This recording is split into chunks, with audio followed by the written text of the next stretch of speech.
Good morning, good evening, and good afternoon, and welcome everybody to our solo character challenge run number 24 with the Gladiator. Let's continue. Actually continue. I guess continue the challenge, but start this challenge. Continue the challenge runs. Whatever. Either way. Welcome. So for anybody who may not know, this is the Game Boy Advance version of the game. And I'm using a modified ROM that allows me to select the Gladiator Bale very early in the game rather than having to unlock it, because the Gladiator is one of the job classes that is actually one of the later ones, as in it was specifically added with the Game Boy Advance version of the game, and you would not be able to use this class until way late into the game. So of course we unlock it just kind of like cheat code so we can play most of the game with it. I will be switching over to the Gladiator class like I've been doing with all the other classes too, basically as soon as I'm about to enter the Wind Shrine. Also, as mentioned before, this is the Game Boy Advance version of the game, since the Gladiator class does not exist in the Super Nintendo version, so, well, it is the version we play. For anybody curious, I personally think the Game Boy Advance version is effectively the definitive version of the game. Like, it has not a lot of really nice quality of life changes, so if you want to play Final Fantasy V, I personally recommend this. This is also an official translation, it has proper item names and job names, and it's pretty good overall. The only downside, and why I personally tend to prefer the Super Nintendo version, is that it has a lower resolution and a bit of a lower sound quality. Neither is particularly bad, but I think it's maybe worth noting. Alrighty. How hard is this challenge? So, the Gladiator is one of the classes that you unlock at the very end of the game, in the Game Boy Advance version, and let me tell you, even though I haven't actually used the Gladiator before in any of my previous plays or even casual runs, I know that the Gladiator is crazy strong, so I think this is going to be a lot easier than most of the previous solo character challenge runs. I don't know yet whether it's going to be easy in the first place, but it might as well be, because we do have quite a few abilities that, well, help a lot. Among other things, we can equip a large selection of weapons, actually, which is kind of nice. We have a shield, which is always a huge deal in Final Fantasy V, because shields just provide you with that extra evasion and extra, well, taking no damage from enemies through like elemental absorbs or even blocking magic spells through the Aegis shield. We can equip daggers and swords, as you might expect, but also knight swords can be equipped by the Gladiator, which is kind of a big deal once you get to the good ones. We can equip spears, which I actually was not aware before I prepared for this challenge. And I have to admit, I'm not entirely sure whether that's even going to be coming into play at any point. Spears are not the best type of weapon in Final Fantasy V, unfortunately, even though I like them as a weapon. Could be useful, I'm not sure, we'll see. There's also gonna be axes, so we effectively can equip Berserker equipment, which in fact is probably going to be quite useful in a number of instances. And we can equip bows. Bows have, well, various kind of utility as well as elemental attack, so I think bows are gonna be quite nice as well that we can equip them. And as well, as mentioned, shields.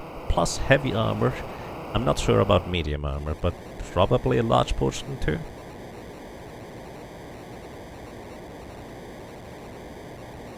Alrighty, welcome to Final Fantasy V. Now we have control over our characters, and let's get started. I'm gonna, as usual, set the configuration menu.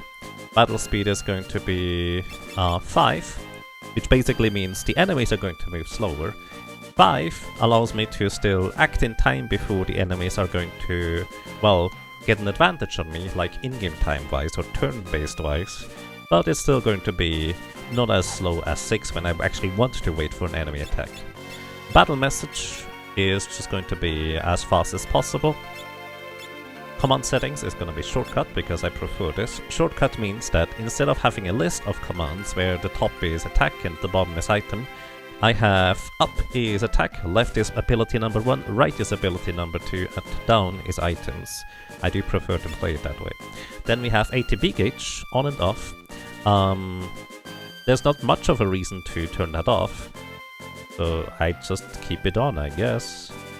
Well, yeah. I think it actually displays you how much HP you have remaining out of how much HP, but the ATB is really helpful to keep. Re-equip optimization, so basically you just, whenever you change job or change ability, it is going to give you the optimal equipment, mainly based on defense. So I'm just gonna leave that on. Memory cursor, so the game remembers what I last selected. Auto dash, so we can actually move faster, which is exchanged from the Super Nintendo version, so we can basically run as if we had a thief. And the window color, it was chosen last time that we're gonna go with orange. So I guess this is kind of orange. Like so, maybe? I think this is reasonably orange. You could also say this is like brown, but orange is really context sensitive, I suppose.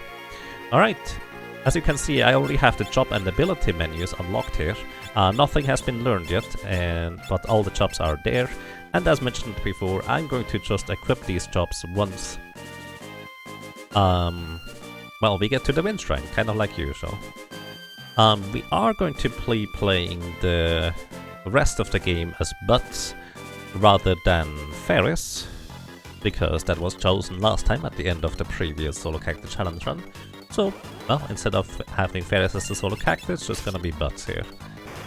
Just dispatching of the bunch of goblins, and well, not much else to say. So there's actually a number of smaller changes in the Game Boy Advance version that I will still need to get used to, but for the most part it is largely the same game. Like, there's a few minor alterations. Alrighty, also, the name that was chosen last time at the end of the previous run is Butts. Kind of appropriate, I suppose, for this character. With this, I have completed the raffle selections. Alrighty. One of the downsides of this version, in my opinion, is in the Super Nintendo version, you can actually advance the text boxes via all buttons on the controller. Well, except L and R, I guess. But you can also use the D-pad. In the Game Boy Advance version, I can only specifically use the A button. So I have to specifically mash the A button in order to get through the cutscenes, and that's just the nature of the beast. Also, the menu works slightly differently.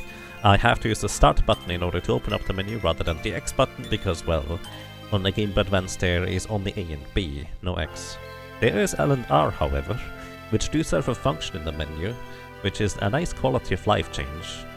Well, for casual runs. But also, I guess, for me a little bit when I equip the other characters with stuff. Because L and R allows me to switch between equipment and inventory screens between the characters rather than having to go back out into the main menu. Hello. Alrighty. By the way, I adjusted the spreadsheet. I did a lot of highlighting and work and stuff, so if you want to watch some of the previous runs, but you're not a big fan of the Twitch playlists because, well, the Twitch bot system is just not as good as YouTube, let's be honest. I did export pretty much all the videos at this point over to YouTube, and I scheduled them to be released one by one, because if anybody is subscribed to me to my YouTube channel for some reason, they will not get their inbox flooded.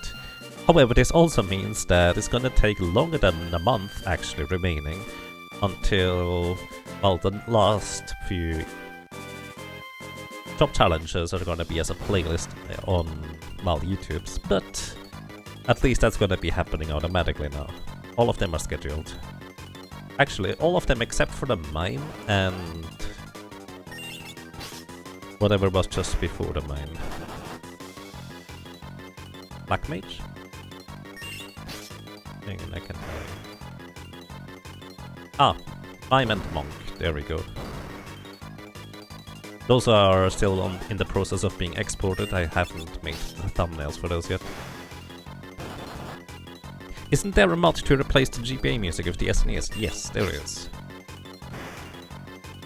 Despite modifying the run so I can select the top classes earlier, however, I do prefer to play the game as unmodified as possible. Because, well, I wanna do the entire game basically as the solo character. It's not gonna be entirely unmodified, so I can unlock these job classes early. But yeah, there is indeed a patch that you can apply if you'd like to do that.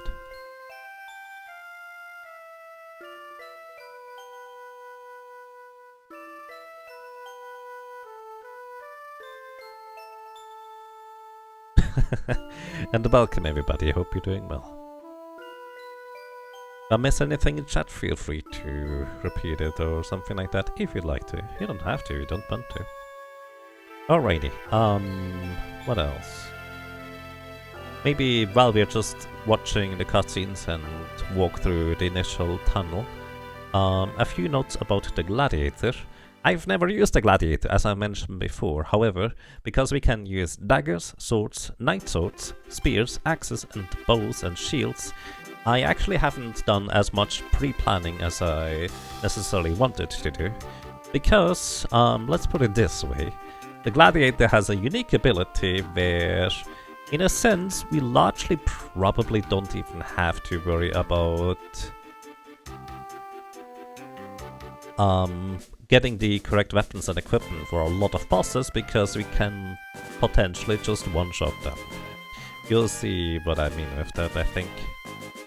However, there's also some interesting abilities, and maybe, in some cases, rather than just hoping for that one-shot, which, by the way, is kind of decently likely in this game, because it's effectively 25% chance without having any chop levels, a 50-50 chance once we maxed out the Gladiator chop level, to do 999 damage. It's basically like a better sword dance.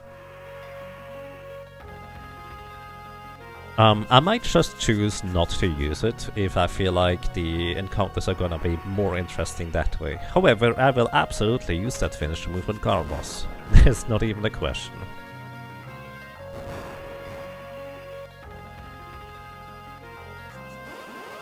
Alrighty. Just running from a few more encounters. Getting some leather equipment. I'm not even entirely sure why I'm picking these up. Isn't Gladiator World 3? Yes indeed. Gladiator is World 3 after you gather the 4 sealed tablets and get all the legendary weapons. Then, and only then, you actually get the ability to go into the pre-cave before the bonus dungeon, or well, the post-game dungeon,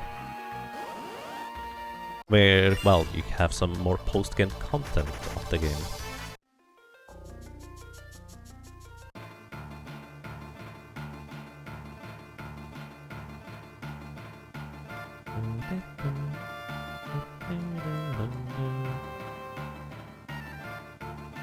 I do personally really like the music still. Despite it being not as great of a quality as the Super Nintendo version, I still think, at least for Final Fantasy V, it is still pretty good. Still really nice music, so I don't really mind this one. I do know a lot of people do prefer the Super Nintendo version now for that. Some ups, some downs. Yeah, it's at least, what I know, a lot better than the Final Fantasy VI Game Boy Advance version. Yeah, because Final Fantasy VI music is a lot more intricate and detailed, and for anybody who may not know, the reason why it just isn't as good of a quality is just because of hardware limitation. The little GBA speaker had to be accounted for, and you just don't get as good of a sound out of that as you would get out of a, well, regular TV speaker setting. So it makes a lot of sense, but it's also quite unfortunate. How many jobs are left after this and which? Well, freelancer and samurai. Just 2. There's actually the cannoneer missing in terms of highlight.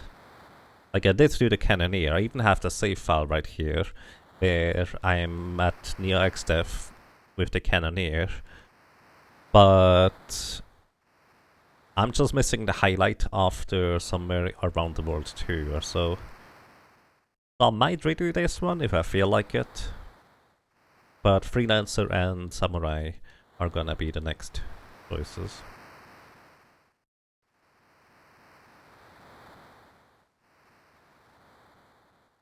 And I'm not entirely sure whether I want to make a straw poll for these, or whether I want to just say, I'm just gonna do samurai.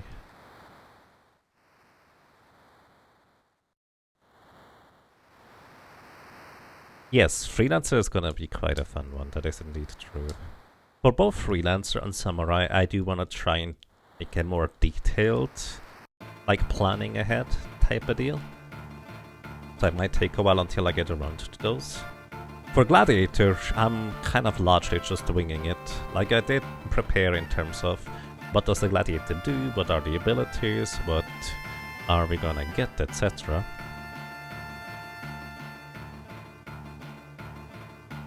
But yeah.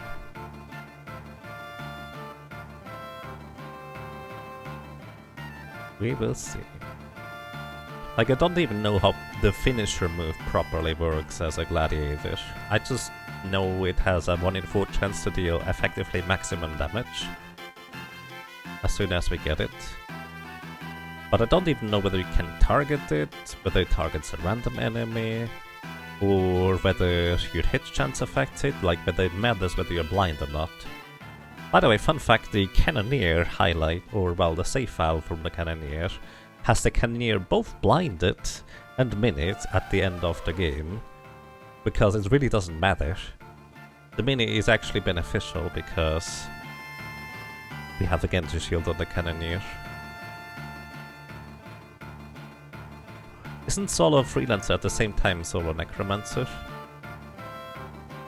Necromancer? No, Necromancer is very different. You might be thinking of the mime.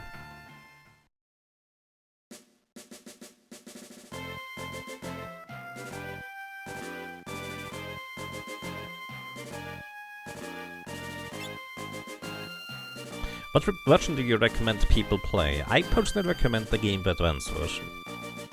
Despite the slightly lower resolution and the slightly lower sound quality, overall I think it is just the better version in terms of quality of life and all these kinds of things. Alrighty, gonna unequip your leather armor, and here, as mentioned before, you cannot use L and R in order to go through the menu in the Super Nintendo version. That functionality just didn't exist. But it exists here. Gonna equip the dagger, the leather shield, the leather helmet, and that's largely it. And of course we're gonna switch over to a Gladiator class now. The Gladiator buts actually looks pretty awesome in my opinion. Leather looks strange. I do believe they are actually kind of based on their like summon elemental designs, like this would be Shiva. I don't actually know what that would be. Maybe not. Galuf, of course, doesn't really have. He doesn't actually have the Gladiator class, so he doesn't get sprites for them. Ferris, I think. That may be silver? I don't know. Either way, that looks pretty neat. I like it. So, and welcome to the Gladiator. Optimize equipment, equip everything, of course. And here, quick overview over the stats. So, we have 54 strength, which is very high for a character class. So, we basically have 50 baseline plus 4 for... but we have 39 agility. That is actually more than Ninja and Mystic Knight. Actually, no, that's the exact same as Mystic Knight and Ninja, I think, because Butts gets +1 baseline agility. So that's pretty decent. 11 magic power. That's actually less than most of the other classes, I think. I'm actually really not sure. Doesn't matter. Pretty solid still. For what we need it for anyways, which is not a whole lot. Although it does come into play. Alrighty, and we have pretty solid magic HP growth. So yeah, welcome to the team. But the Gladiator gonna save not. So this is, by the way, the Cannoneer. Basically, prove I've done it. I seem to just have messed up the highlighting portion of it. Alright, and we save the file. I guess we get started for the solo character challenge run with the Gladiator. It's gonna be quite a bit of things to get used to, because I'm not used to moving around this quickly. Oh. I'm gonna go ahead and make sure that the others are gonna go to sleep. So this character here is both really fast, as well as high baseline strength. So this means I will be able to go to combos pretty early. In fact, I don't even need to worry about waiting at all in this case, because it's just not necessary.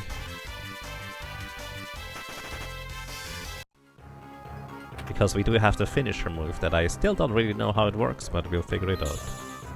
Alright, I'm gonna make another save file real quick here. We're only level 2, so I'm gonna get like 3-4 levels in here, maybe an elixir or 2.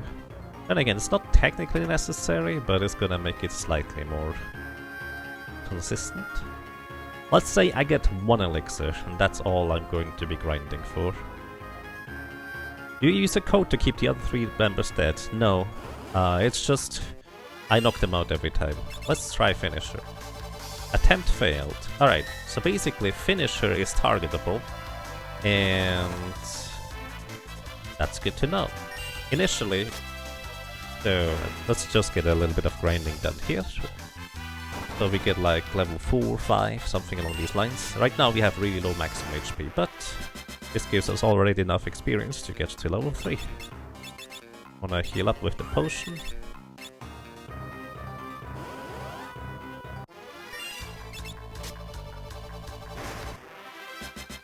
And another level.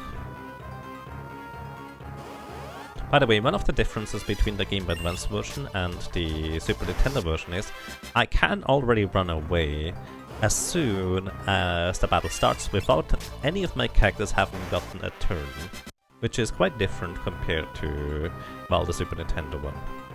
Flip friends. Oops. I should have attacked the White Serpent first, because it could have paralyzed me. It didn't in this case.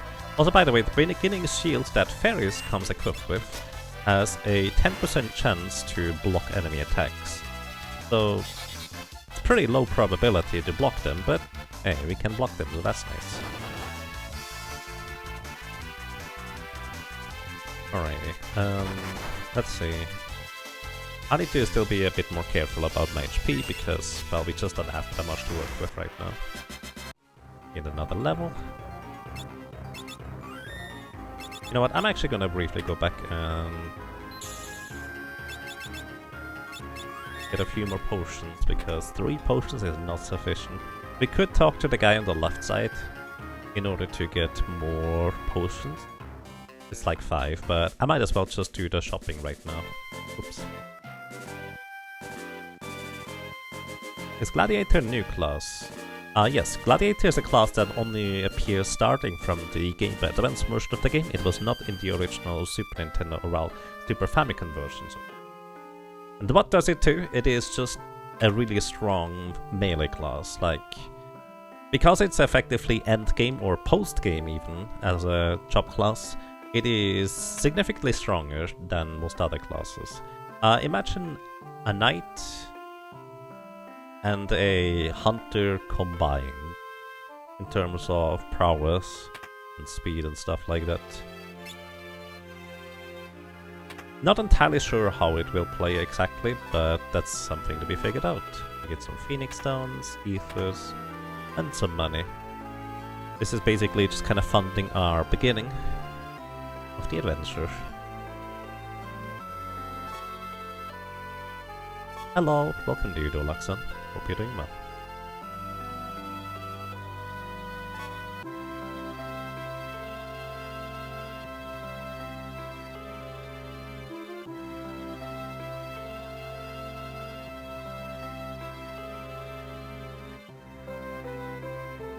Also here we get leather shoes, which gives +1 defense. 1 defense doesn't sound like a whole lot, and in the grand scheme of things it isn't, but in the early stages of the game it actually helps a little. So that's nice. Alright, gonna sell the items we don't need, which does include the ether, the leather armors from the other characters. I don't need Phoenix Downs yet. Keep the leather shoes, sell the leather cap, and we're gonna buy all the potions we can afford. And those potions are effectively going to carry us over to, well, quite a while actually. The Hello appears to be in a layer behind the game display. Oh! Yes, it is. Thank you for the heads up. I fixed it, I think. Yeah, it looks like. Right, sorry about that. Yep, game feed is covering Fuzzle. That's not good. I forgot to move it into the appropriate spot when I prepared the scene. Thank you for the heads up. Alrighty, back into the wind shrine we go. And now we have all the potions we need in order to survive stuff. Alrighty, let's see. How many ability points do we need for the job points anyways? We need 30 for getting there. Alright, let me actually briefly illustrate the things here. So, short version is, as a gladiator, we can equip these weapons as mentioned before already, but we will have we have the finisher as a baseline ability, kind of unlocked as our, well, default attack. At job level 0, we have a 6 in 16 chance to just do nothing. It's gonna fail. We have a 6 in 16 chance to do a critical hit, which I assume is like just double damage physical attack, ignoring defense like usually it is. I actually don't know, to be honest. And 4 out of 16, or, well, 1 in 4 times, we're gonna get an elemental attack. So the elemental attack will deal 9,999 damage, and the corresponding element based on the character. In the case of butts, it's gonna be wind. So that means if there's a boss or enemy that is immune or even absorbs wind element, we can't use against them. But we're gonna be a while until we run into them. But there are bosses like that. So, gonna be quite useful. We also will get Blade Blitz later, which is effectively just attacking all enemies with 3/4 attack power. Like just a regular attack, but slightly weaker. Sounds really, really good to me. But, well, we need a few more chop levels in order for that to work first.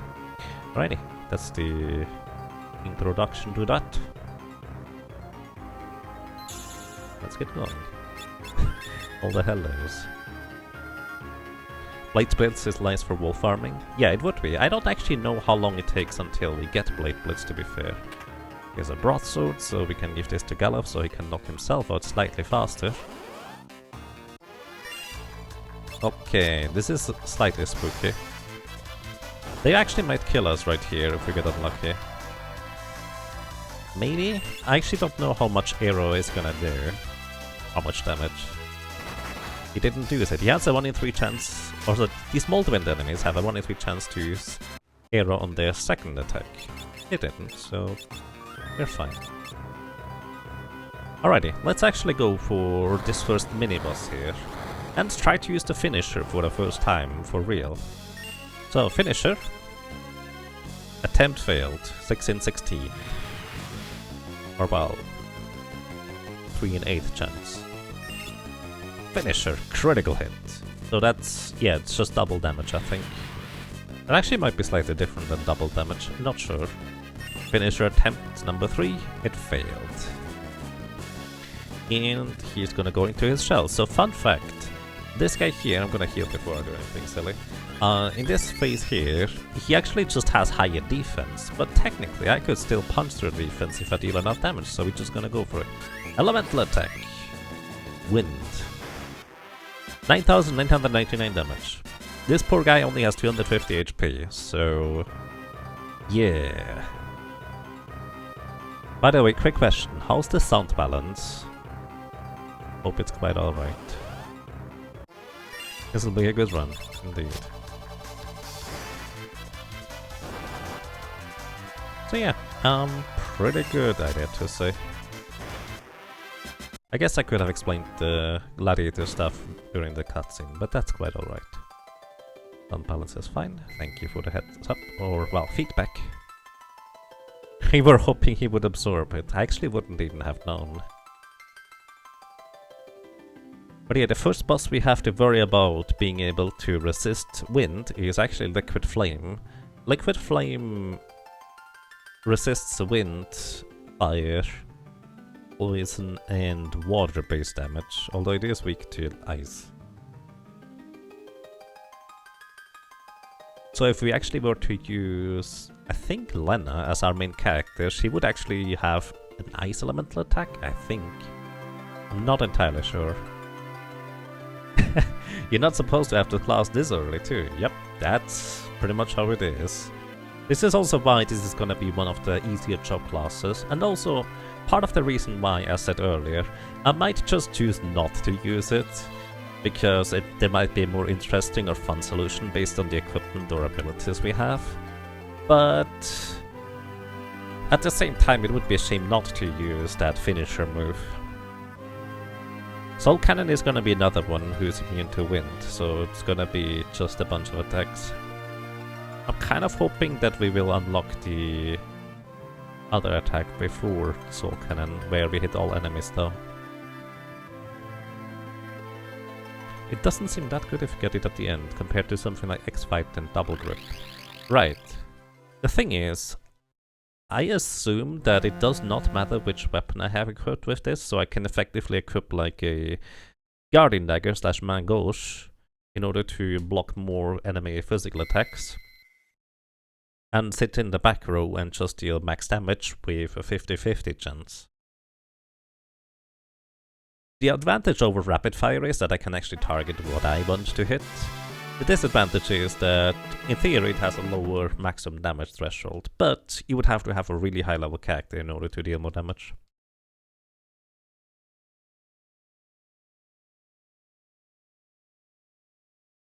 But yeah, it's gonna be interesting. Oh yeah, Biblos is also immune to wind, from what I can tell based on my spreadsheet.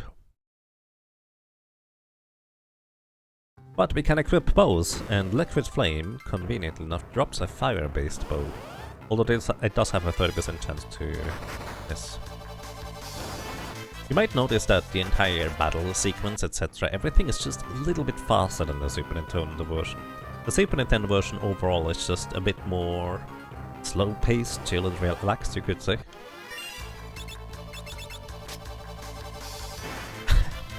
My muscle memory is still used to the mine, where I need to go left in order to attack regularly. I think.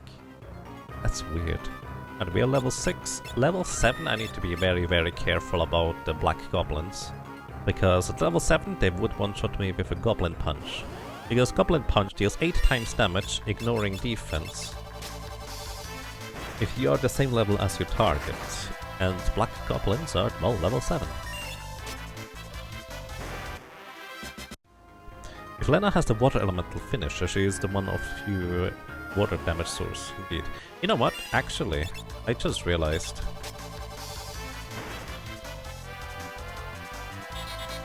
I'm running away. I just realized Gladiator actually was one of the few job classes where we probably could have chosen Lena or Galov as the main character. I'm actually not sure Galov would work, but Lena technically was an option. Because we could, in fact, complete this with a low-level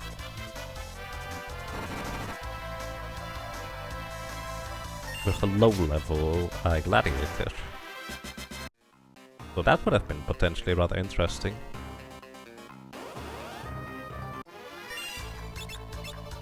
But did I level up? Yep, I did level up. Good thing I ran away, because that could have been my end with the Black Goblin right there.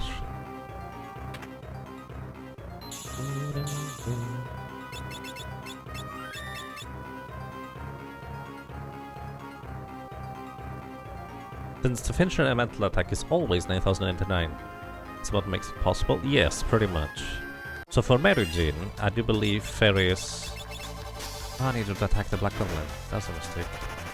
For Ferris, I think she uses fire-based finisher, so if she gets in 2 against Merujin at the early stages, she would in fact be able to just finish off Merujin. Well, with 2 more damage added. And Antlion, you just try until you get, well, the one-shot, so to speak. Shouldn't even be that unlikely, since you probably get more than 1 try as well. So yeah, as I said, I wanted to have 1 elixir, just kind of for safety purposes. And this also gives me a few more levels to get more maximum HP. And really the maximum HP is what I'm looking for in the long run, in order to defeat the first section here. This grind here should really not take too long. Mini and backgrounds, look at 9,999 finishers. Nice.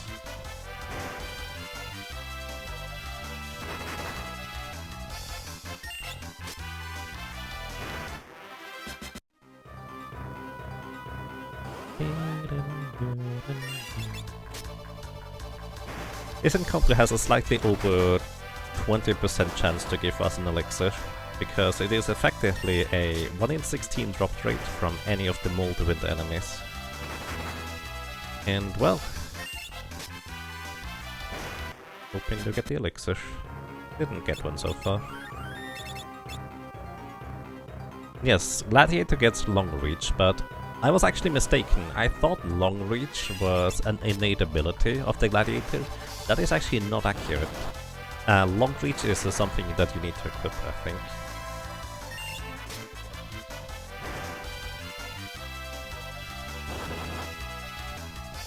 To be fair, I haven't actually tried. No, I did try it earlier. Also, we are now finally level 8, which means black goblins are not nearly as big of a danger anymore. That's good.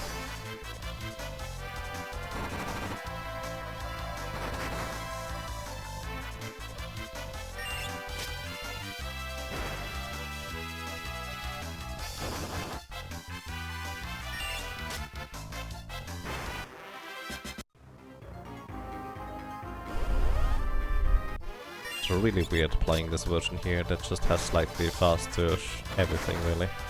Ooh, I'm gonna run away. Unfortunate, but a arrow probably would kill me right here.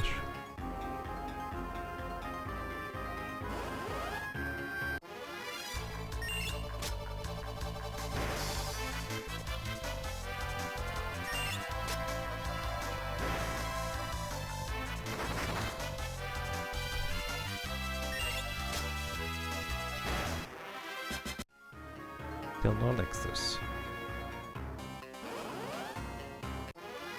We could farm ship. Oh yeah! That's actually a good point. I could farm in there. Then again, I don't really get a particularly good weapon to knock out the...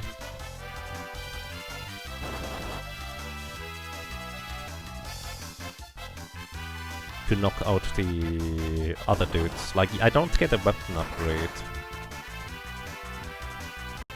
The thing is, the elixir I actually want to get for Siren. Like, Carbos is gonna be a quick fight almost no matter what, so I think it would be fine to farm it in the ship graveyard. But I feel like it's just gonna be, well, more efficient / faster to grind it out here.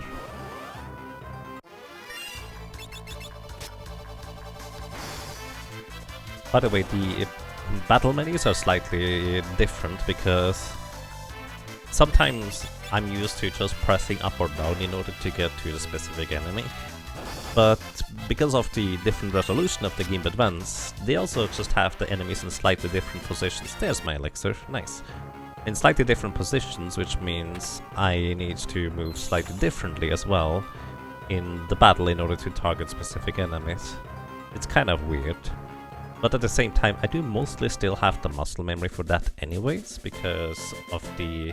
well, thanks to the Porta Fiesta races, where I'm actually trying to go fast and stuff.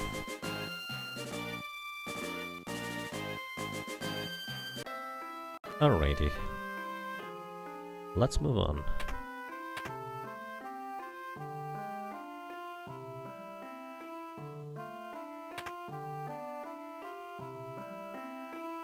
Hey, Ricodactylus, welcome. Hope you're doing well.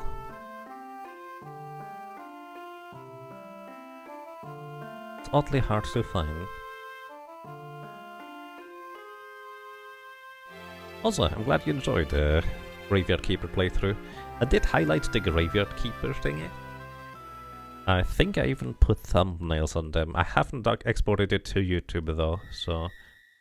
It should, however, be in the collection now, so it should be easier to watch, hopefully anyways. Hopefully.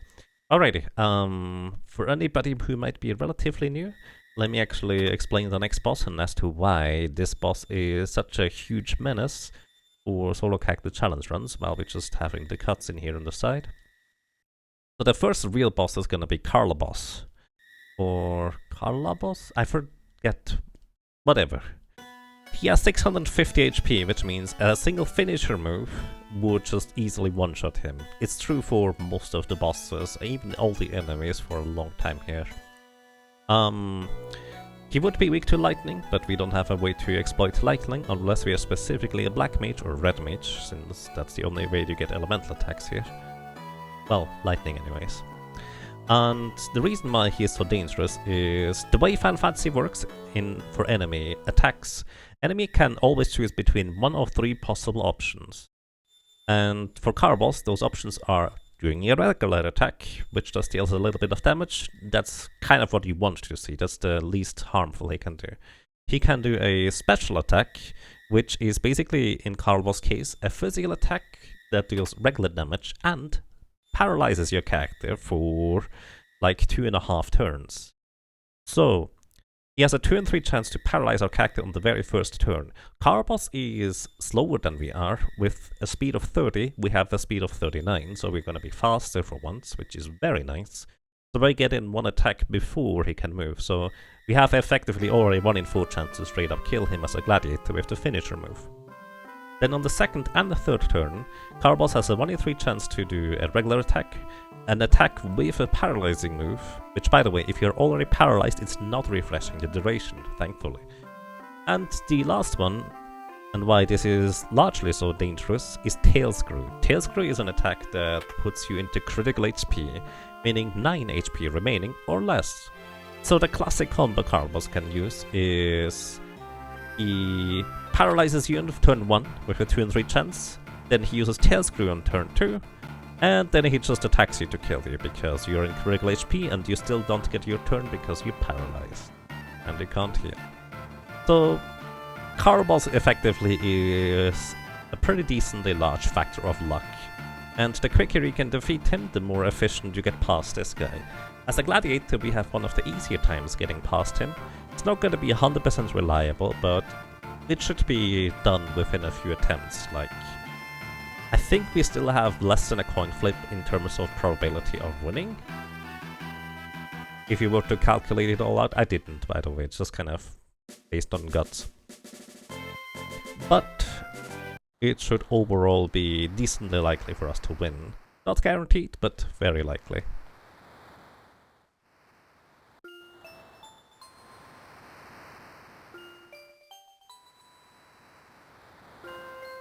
Carla-boss in the online game also has the same move, except he combines it with damage over time, so it's harmless if the poison is cured and lethal otherwise. Ooh, I see.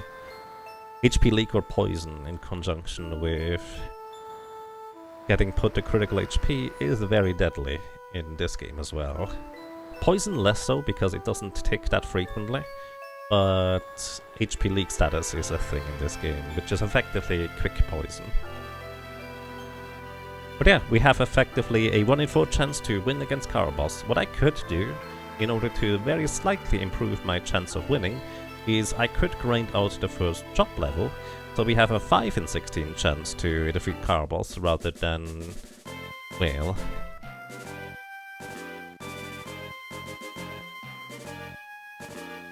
rather than the 1 in 4 right now. How much would that take? You know, maybe that would be a reasonable thing to do. Let's get 6 more battles here. Honestly, I think I'm just gonna do that, yeah. Let's get 6 more battles in, so we will be able to have a very slightly increased probability of winning.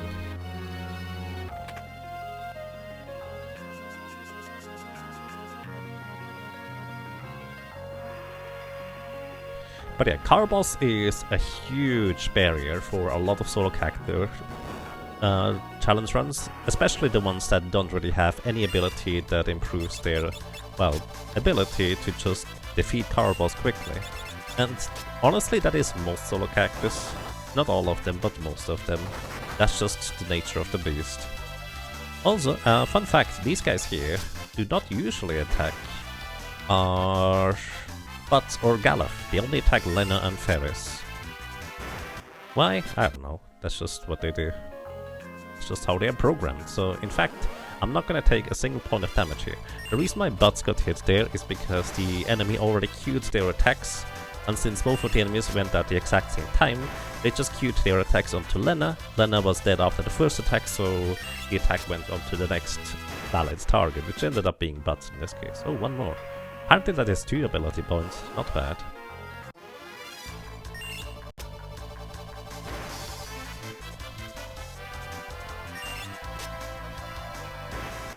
Alrighty, and that's that. Am I close to a level? 231. Would take a while to get that level. Alrighty, we're gonna go ahead and save. I'm gonna put Butts into the back row. So in the back row in Final Fantasy V, you only take half the physical damage, but you also only deal half the physical damage. So it's a give and take. But in this case, I don't really care about dealing the physical damage aside from the one-shot attack. Even though there is a chance to do those critical attacks instead. But yeah, I'm not gonna really rely on this in any case. Alrighty, welcome to Carbos. As I mentioned before, 650 HP. But only 30 speed, so it's actually kind of a big deal to have more than 30 agility in this game for the very first boss, because this means you always get one additional attack in. And considering how likely it is for him to just stun you on the first turn, it just increases the chance of you defeating him, as if you needed one less attack in order to defeat Carbos. Actually, better than that, because you will sometimes even get your turn before Carbos can stun you again, although that is some form of calculation I don't really understand. Let's try. Finisher. Attempt failed. Ooh. We have a 10% chance to block the physical attack, which, by the way, worth noting. That first shield is not great, only 10% chance to block, but 10% chance is more than most other characters have with the leather shield here. So that's nice. So you cannot resist the stun, but you can block it with a shield. However, we technically can resist the tail screw attack, although I think with level 9 we have a 5% chance, so highly unlikely for us to resist it. Critical hit, not what we're looking for. There's the tail screw attack. Alright, do you want to try and keep the elixir? So he has a 1 in 3 chance to use tail screw in the next turn as well. Since we are already critical HP, well, we would survive. But a 2 in 3 chance to just do physical attack. You know what? I'm not a big fan of healing here, to be honest. I'd like to preserve the elixir, but let's use it anyways. And he tail screwed me again. I don't have a second elixir to heal, and potions are too slow. So let's just try and finish him off. Guess it didn't work, and we get knocked out. I guess I could have used the potion, since he does not deal much damage since we're in the back row. That would have been a reasonable suggestion, I suppose. Alrighty, death number 1. And again, the odds are slightly stacked against us in terms of how likely it is to defeat Carbos. Almost no matter which character you have. There are some exceptions. If you ever get a turn as a samurai, we will one-shot him, guaranteed. Same with the Beastmaster. What else? Those are the only 2 characters I can think off the top of my head that guarantee one-shotting Carbos.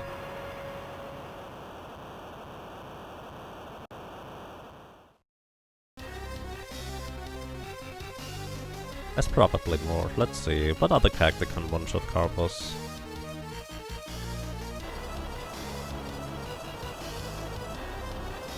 I guess Necromancer once you unlock the ability, but that takes a while to grind out.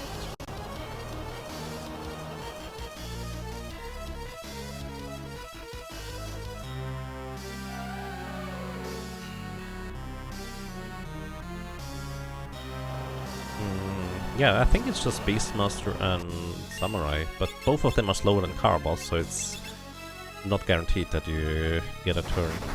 Right, there's the feeler attack, that is the physical attack plus stun. Tail Screw, alright. You have 1 in 3 chance to survive this next turn. Actually, slightly more. Huh, we did survive it. Nice. He is going to do a physical attack his next turn, guaranteed. 2 in 3 chance to stun, 1 in 3 chance to... I'll just do a regular one, that's nice. Critical hit, not what I'm looking for. Tail Screw. Alright, I'm slightly faster than him, I get 2 attacks in before he moves, and we win. Alrighty. Nice. And we also got the first ability as a Gladiator. That ability is called Lure. Lure allows us to get a higher encounter rate if we want to grind up for some reason. Which I feel like maybe using? Probably not though. Wait, 1 death against Carbos? To be fair, that is reasonably expected. Goodbye, Sildra. Thank you.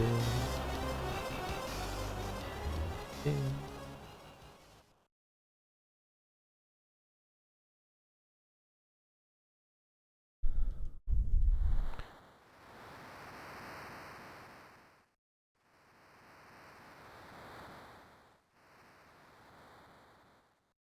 But yeah, it's kind of nice to not get stuck on Carbos in solo character challenge runs, so very pleasant. Samurai is going to be even easier. Freelancer is going to be a bit of a struggle, kind of like a lot of our classes. Freelancer just doesn't have anything this early on. So we will need 7 successful attacks in order to defeat Carbos.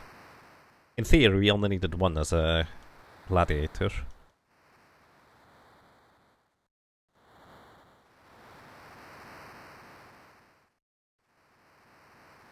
But we needed the one with a 5 in 16 chance actually, since we did get the job level.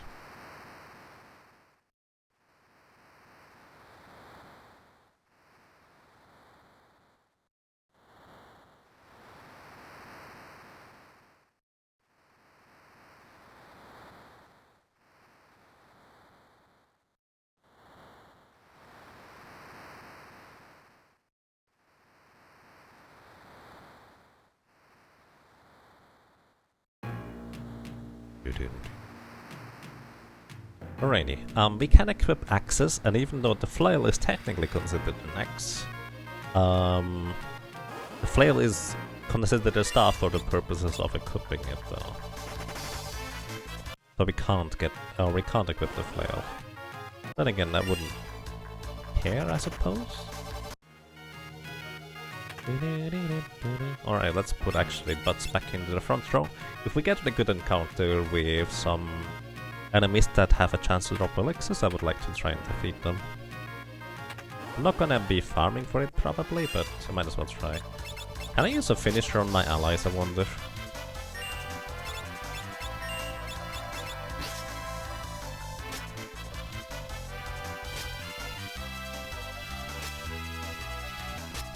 Oh, they really didn't like my allies, huh? I cannot target my allies with finisher. Skeletons have a 1 in 16 chance to drop daggers, that is the starting weapon Paris came with, which by the way is the best weapon that we currently can equip. It has 1 less base attack power than the sword, but due to how daggers work sometimes, it can still be better. Alright, since this is a back attack, I'm just gonna run away. I'm not going to worry about moving the front row and then defeating them. Takes a while.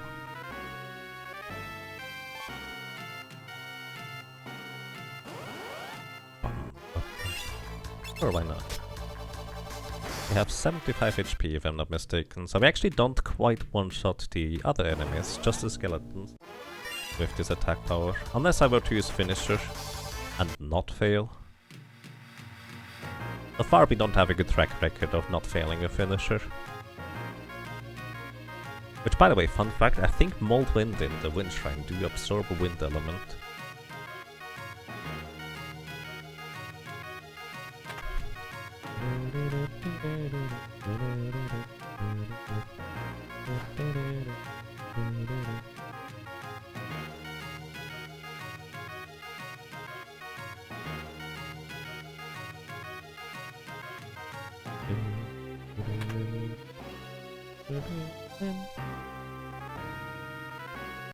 Was this the time you would have picked up the map?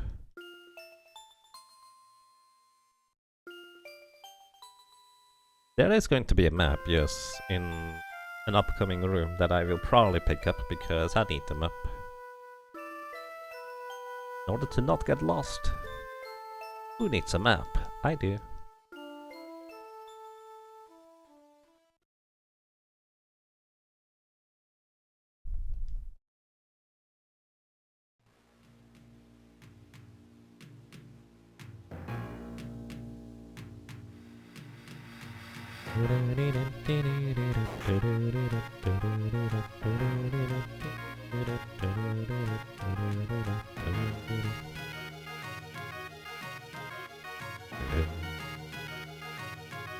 Alright, good morning, everybody is back awake.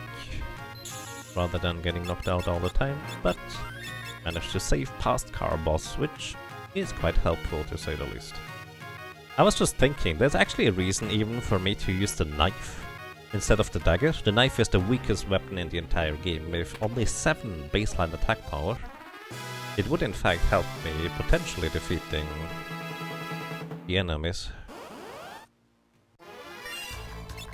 Alright, I'm just gonna run.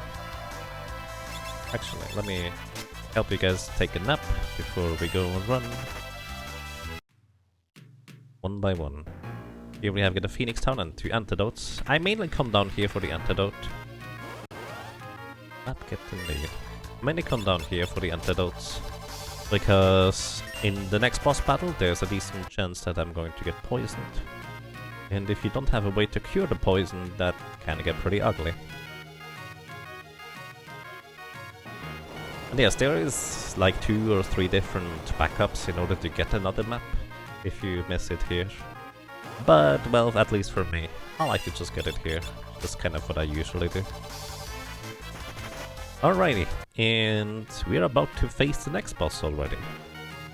Welcome to, well, a long cutscene that is also very laggy. I suppose another minor inconvenience of the Game Boy Advance version. It's not quite as powerful as the processor, and the cutscenes do tend to slow down quite a bit. But not that big of a deal, honestly. Either way, welcome to Siren. Siren has 900 HP, or for our purposes, a 5 in 16 chance to die. Siren has 2 different forms. The humanoid form with 0 physical defense and a bunch of magic defense casting spells. The spells range from hasting herself, armoring herself, and all these kinds of things, basically buffing and healing. Or she can put us to sleep, she can stop us, and just kind of, well, knock us out, or effectively deal nothing, or a little bit of elemental damage. Effectively, she's a mage in the first 3 turns.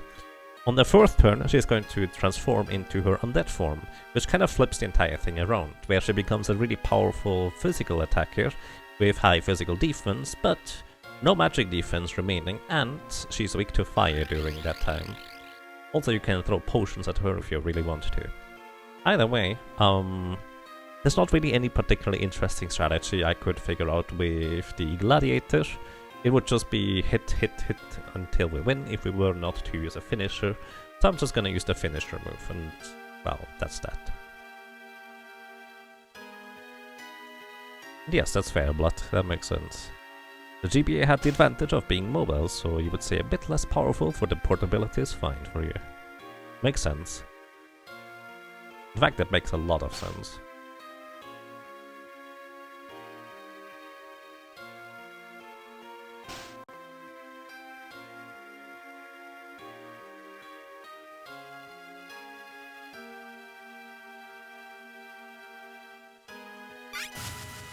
Whoop. Alrighty, let's go. The GBA is doing its best. It is indeed. Finisher. Attempt failed. Silence. Actually wonder whether you can get your finisher silenced. I don't actually know. Finisher. Nope, does not get silenced. Blizzard is just a little bit of ice-based damage. Well, a decent amount, I suppose. Also, we are slightly faster than Siren, which is unusual. Failed again. Same with Thunder. So basically, she chose to not use the relatively dangerous attacks so far. And she could actually kill me with her next attack here. I don't have a good way to heal, so I'm just hoping that the finisher finally delivers. Alright, sure, why not? Oh, let's just restart this then. Wow. Let's see. What is it? 5 and 16, so that's 11 and 16 to the power of 4? Or was it 5? I'm just curious about what the probability is of not getting a finisher in this many attacks. Alright. 11 divided by 16. 2, 3, 4. Alright, we had a 22.34% chance of not getting a finisher. So the odds are actually pretty strongly in our favor for the most part. And if that was with 4 attacks, I actually don't remember whether I've got 4 or 5 attempts. With 5 attempts, it is just over a 15% chance to not get a finisher. So not terribly likely to not get the finisher, assuming the odds are correct. Which, well, I hope they are. I don't really know. Alright, we have undead husk enemies here. But the undead husk enemies here, they have a 1 in 16 chance to drop us an elixir. They however have like 130 HP if I'm not mistaken. So there's that. Oh. Why do you take... Oh, he's in the back row, that's why he takes a little damage.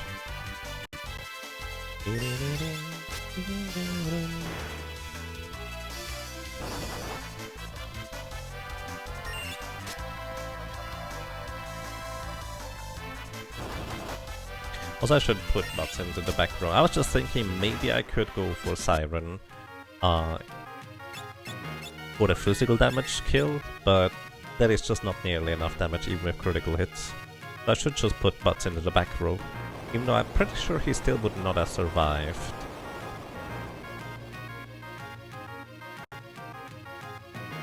Alright, back row it is. Attempt number 2.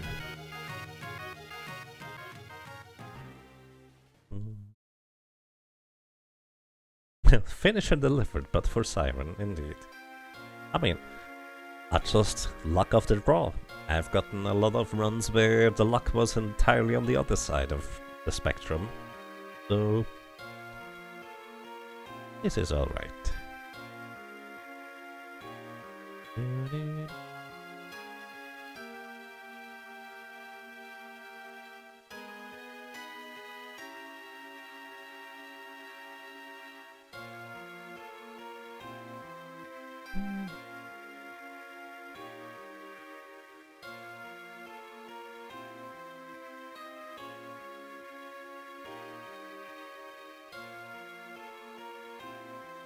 Finisher has a low chance of the attack that deals 9,099 damage. Yes, in our case it's wind-based damage. That's gonna be an issue starting Liquid Flame. But it's also a 5 in 16 chance. Well, according to the GBA algorithms guide, which is... what's the word? Not quite as detailed?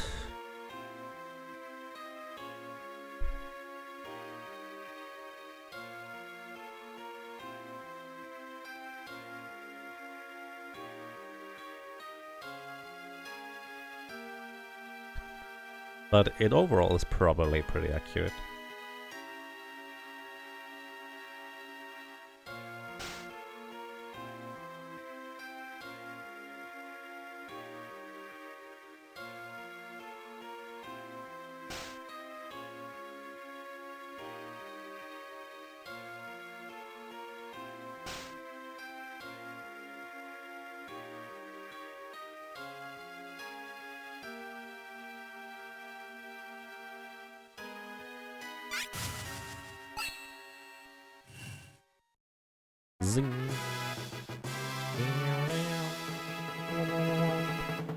Attempt number 2. Finish. Ha! This time we get it first try. See, it's that easy.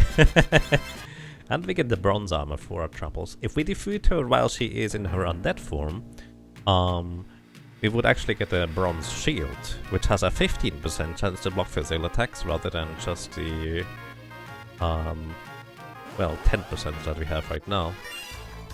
Also, pretty good. Not quite enough. First try. Now this was the second try. Well, I suppose it was the first try on the elemental attack for it to actually work. The second attempt at the battle.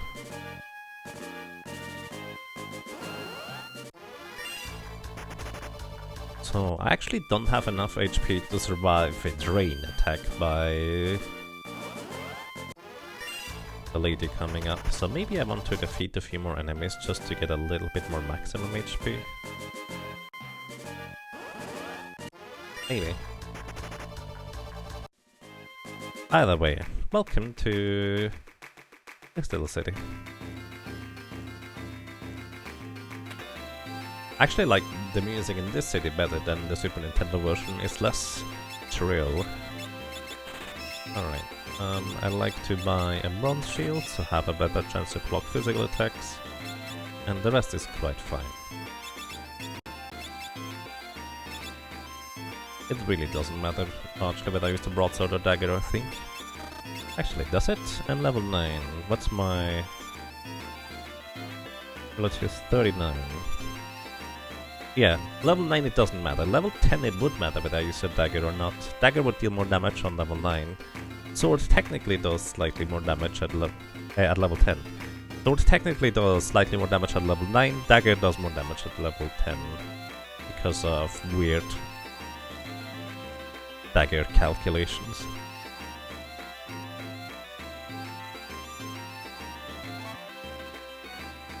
I don't need to buy sleep because we have Butts as the main character. No piano flex for fun. I usually don't do it just because, well, I guess I'm used to not doing it, I suppose. I guess I could have. Oh yeah, wasn't there a bronze sword or a cutlass or something like that I could use? That would be a better weapon.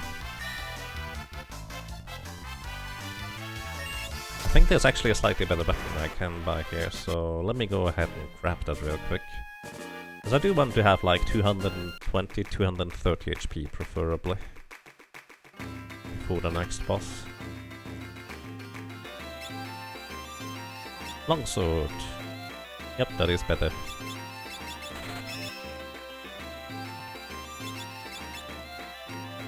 Then, the dagger is good, but I'm pretty sure the longsword actually outpaces the dagger.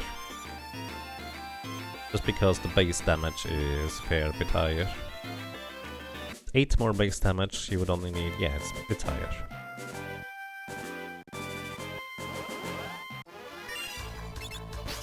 Zing. I guess we could have made this a Brave Blade run, but at the same time, I kind of want to finish the solo challenge run before Brave Blade Default 2 is released. Because I kind of want to play that.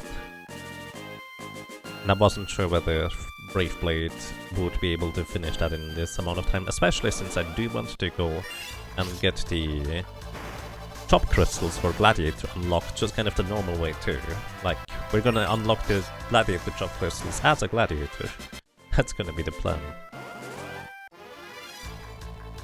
Oh no, back attack. Ah, 15% chance to block. And as you can see, the ATB didn't have to fill up all the way, as in our action time bar.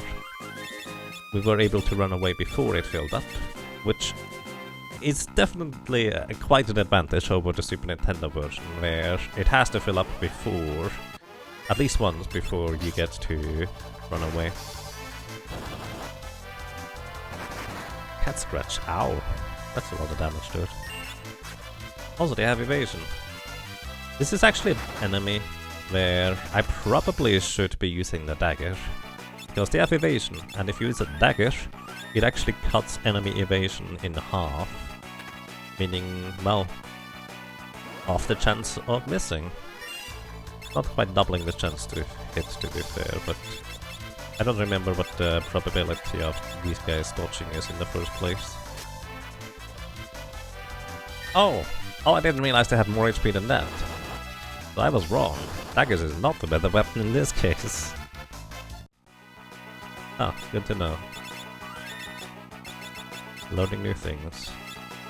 Probably also going to forget about it, to be fair. Why did I equip the broadsword rather than the longsword?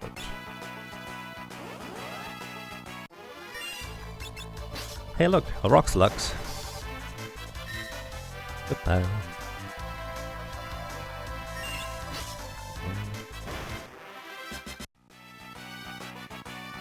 That's megabit, I guess, rather than megabyte.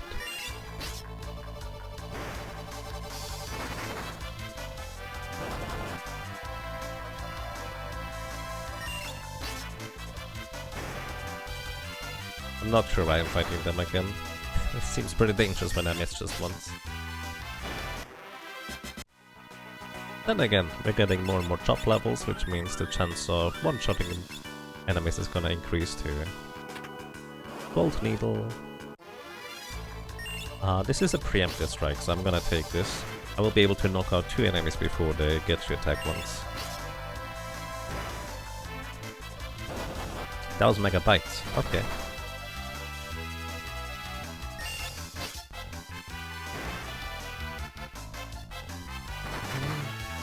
Ouch, corners.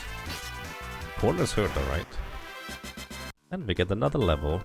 We now have 232 HP. I think that is sufficient. Probably. The reason I want to have over 210, 220 HP is because the upcoming boss, Magisa, likes to use Drain in her second turn 1 in 3 times. And Drain has really high base magic attack power, and it will deal a lot of damage. So this will hopefully allow me to survive 1. Although, I would have to heal afterwards. Basically, I think I guarantee myself an additional attack to survive. That's actually not true now that I think about it. That's actually not true, because he's gonna use an elemental attack anyways. I would need to have 230 HP remaining after she does the elemental attack. Yeah, this is fine. Either way, welcome to Magisa. Magisa actually only has 650 HP, which is less than Siren before, but once she drops below 300 HP remaining, she would call in her husband Forza, which is a dude that has 800 HP, a decent amount of physical defense, and actually hits pretty hard at this point in the game. So definitely not to be underestimated. But at the same time,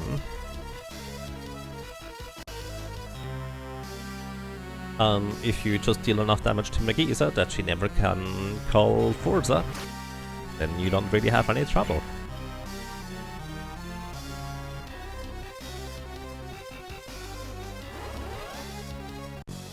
This cutscene is great, I agree. Enemy. Critical hit. Blizzard. Oh.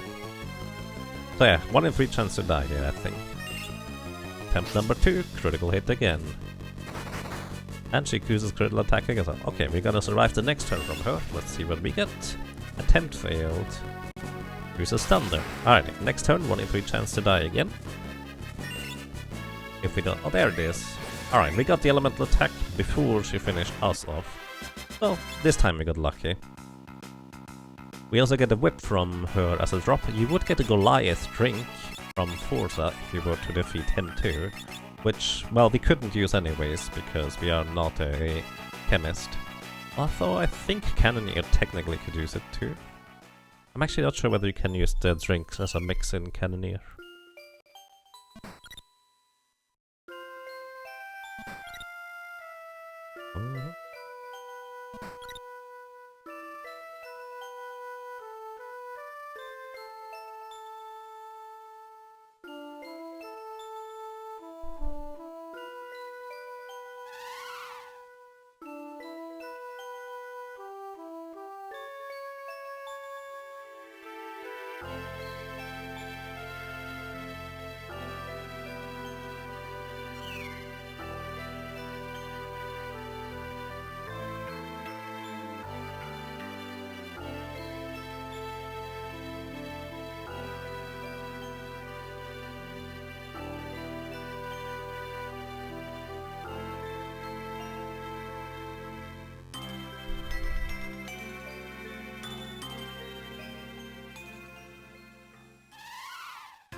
Alrighty, welcome to Walls.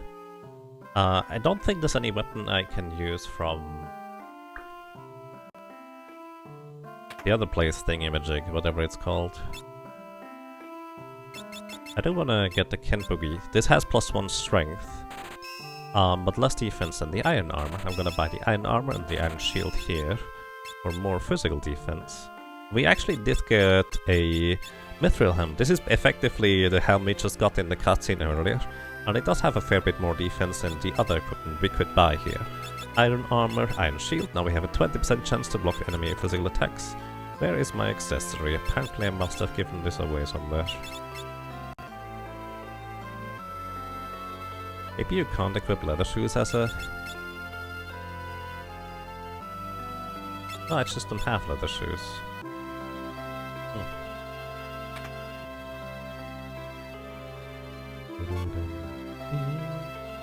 So these glasses here basically add 1 defense. Kind of like the leather shoes. Also they provide immunity to being blinded, which may or may not be useful. Probably not really useful, I just got them for the 1 defense, really.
Alrighty.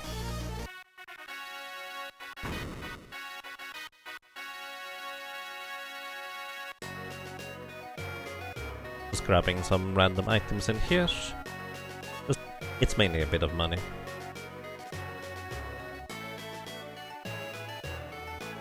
I could also go into the basement and just hope that I get by, but without having more HP and leveling up a bit more, I think the chance of getting past the Garki Masra might be a bit lower than I would like it to be. So we just move on to Walls Tower. Alright. I'm gonna go back to the front row just in case I wanna fight something. Probably not. Either way, we actually have enough physical defense now that Galura should not be able to deal any damage to me. Just kind of that's the nature of having all the pieces of equipment equipped that I have right now. A knight actually can effectively nullify Galura's damage. Galura deals a lot of damage to Cactus physically, because it has a high attack multiplier. However, defense applies to the attack power. Galura has relatively little attack power, and that's why I will be able to mostly nullify the damage Galura can do. He might be able to deal like 9 damage at a time, I think, if it gets a high roll, but most of the time it's gonna be 0.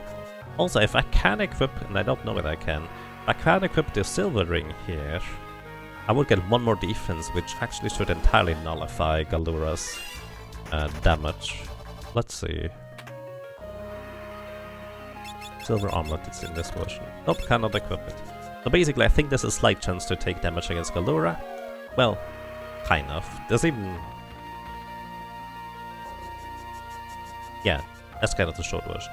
Either way, welcome to Galura. I'm gonna go into the back row because there's not much of a reason to be in the front row. Kind of like before, there's not really anything terribly interesting I can do against this boss, so I'm just gonna use the finisher move, kind of like before.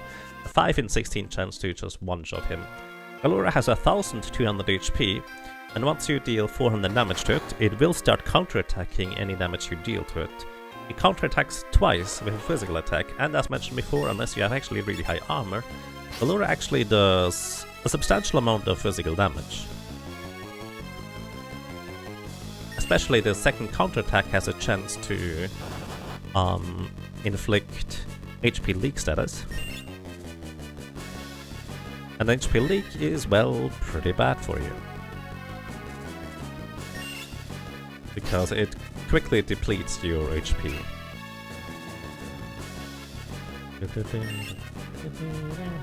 Here's the elemental attack on the third try. Goodbye, Galura. And have a good rest.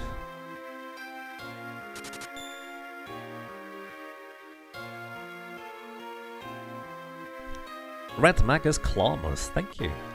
Thank you so much for 7 months of support. Welcome back. And I'm glad you enjoy your day. First try, indeed. Well, third try for the elemental attack.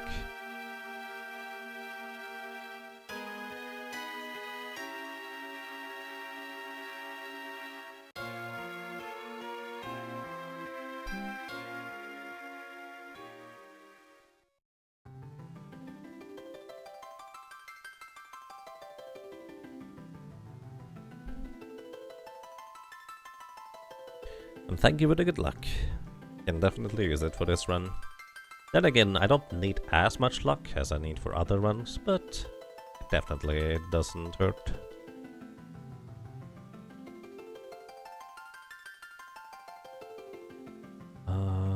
Try to think. We could get... Huh. So what I could... Oh, actually. So I'm actually mildly wrong. I could have had an interesting weapon against Galura. I could use the axe against him.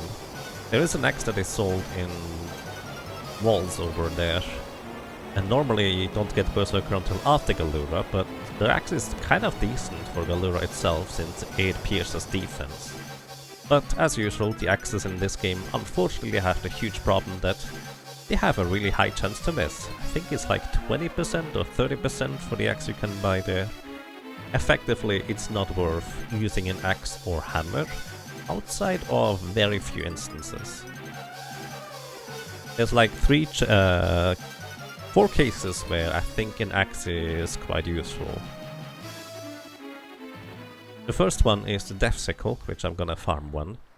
The second one is the Gaia Hammer, in order to cast Quake as a Berserker. Underflowing.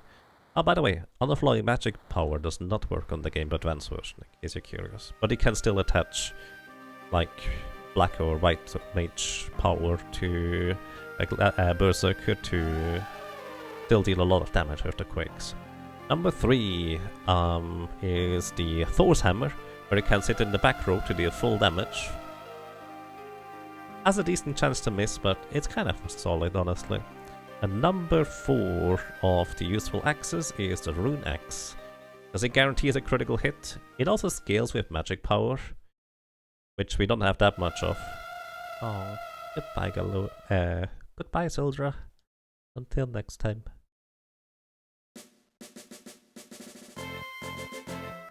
But yeah, axes, there are some good ones. There's only really 2 spears that I can think of that might be somewhat useful. One is the Partisan, just because of where it is placed. I'm not sure how much attack power it has though. But the other one is the Holy Lance, because it's Holy Element. That might actually be useful. The Partisan probably not gonna be useful realistically.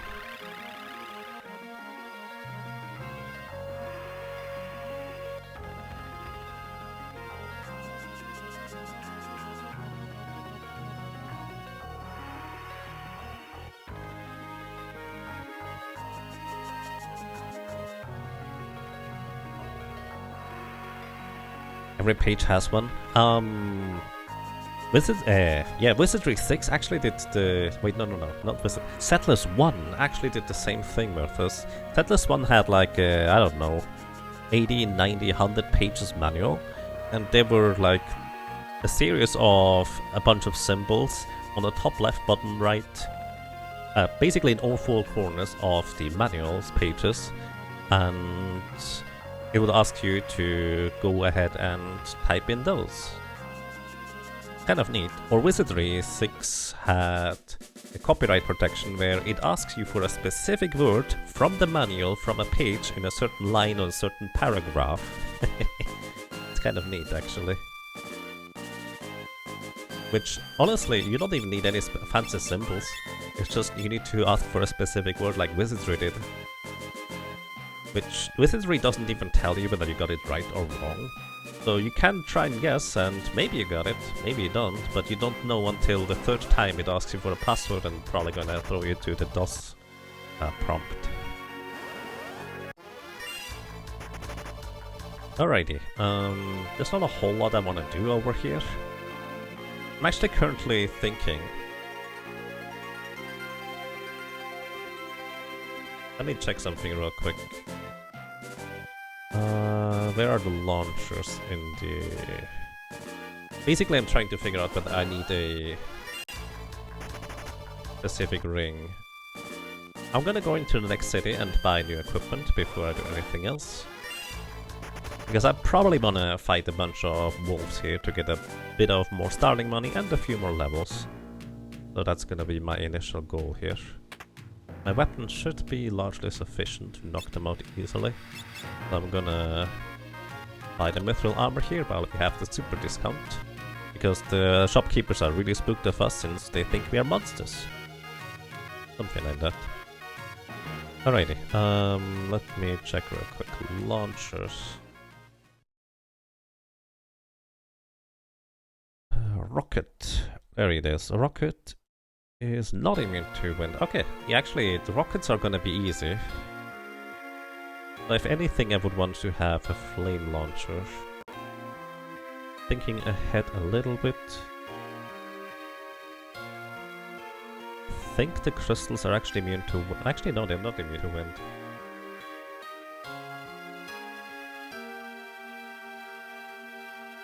Only the wind crystal is gonna be a problem. Thinking face. I already found 3 instances where fairies as a solo character would have been strictly better than Buds. That's kind of curious. With fairies elemental attack being fire, she would fare way better than wind. That's kind of crazy.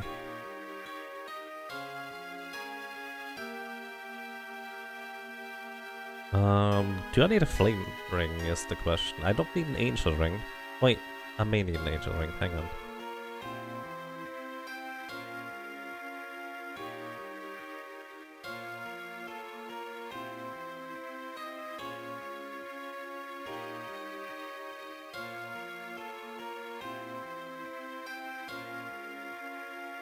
Yeah, I think I need an angel ring.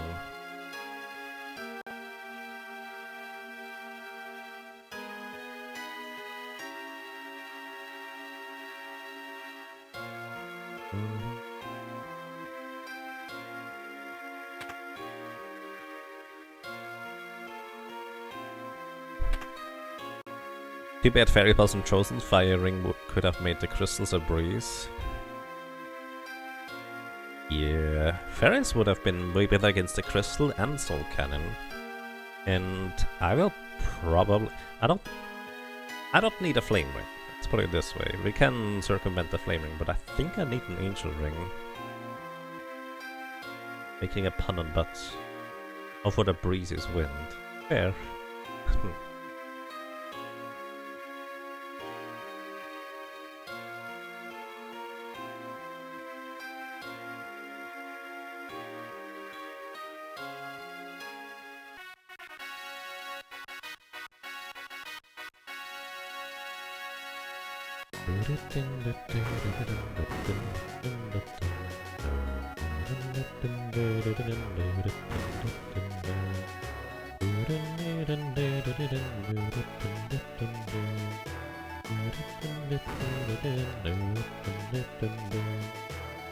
Butts doesn't need more puns.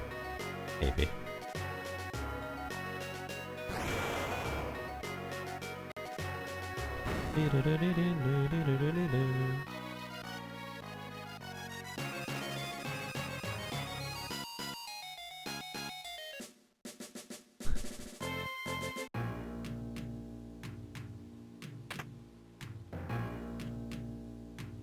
Alrighty. I would like to have one mithril knife for now. Mithril knife is gonna be slightly better than a mithril sword in a lot of instances when we actually do physical attacks. I don't need the broadsword anymore. I don't need the wood because I can't equip it. Don't need the bronze armor anymore. I might need the Kempogi. It really depends on whether one strength is gonna make a difference. I'm gonna keep it. Sell the silk rope, sell the leather shield. I'm gonna keep the dagger for now. Sell these. Can't use the silver armlet. Sell the ether. Sell all the phoenix stones so I can afford more stuff. Right, mithril shield is a 25% chance to block physical attacks, and that's gonna be the shield that we have for quite a while until we get a new one. Plumed hat. I'm gonna get 10% chance to... If we were to one-shot the launcher, we could hope for a 10% chance, but we don't one-shot the launcher. Actually, how close would it be for Death Cycle to one-shot the launcher?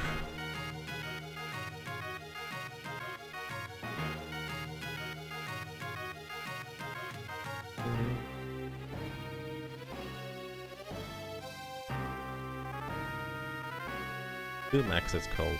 Doomax. Doomax has a baseline attack power of 43.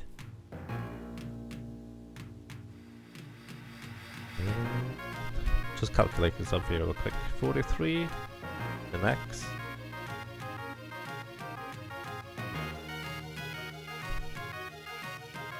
And we would need to be at least level 27 in order to have a chance to one-shot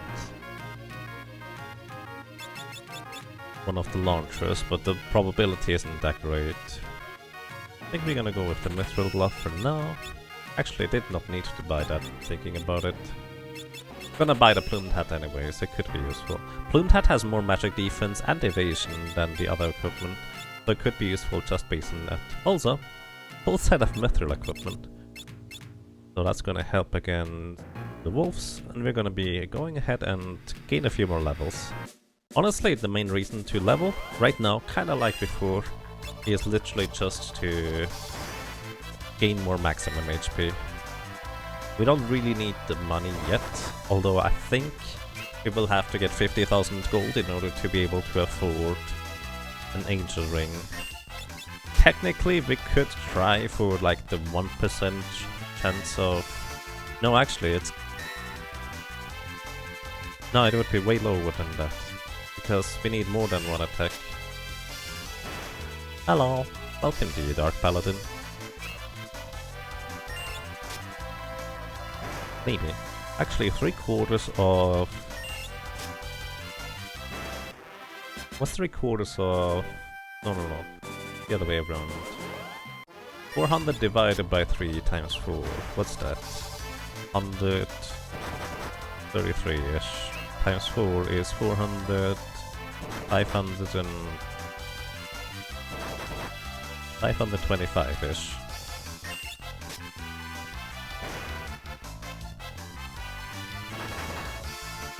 You know,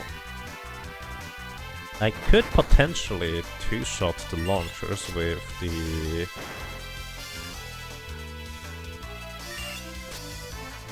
hit all enemy attack. Hello, and welcome. So, these wild knocks here are really good to grind on, by the way.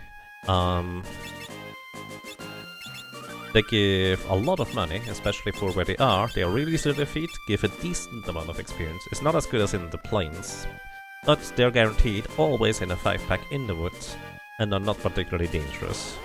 So, it's a very easy place to grind here.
So I'm actually curious when my oh yeah! It's actually going to take a long time until I unlock the ability to hit all enemies at the same time. So I feel like I'm going to get an angel ring before I get enough ability points to unlock that ability. Probably a fair bit before that.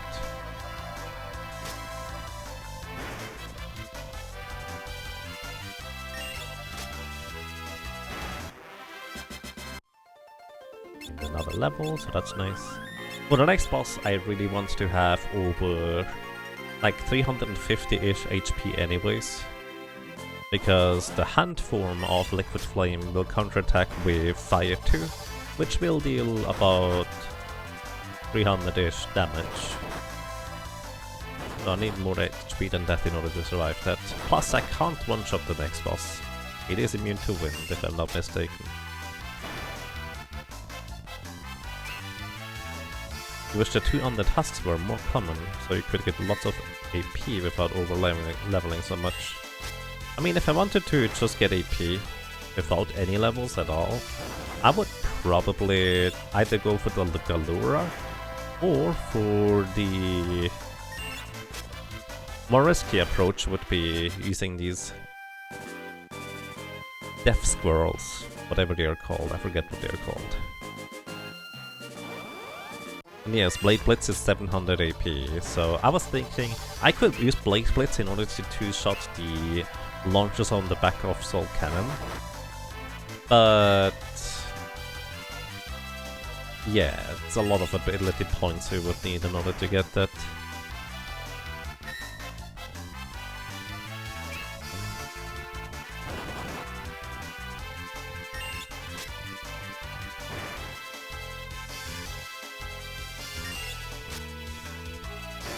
Hey Atir, good morning and welcome. I hope you're doing well. Yeah, I'm not going to go for the 700 yet. I would like to have Blade Blitz before encountering the Curio Plant, although it's really not necessary. Would just be kind of nice.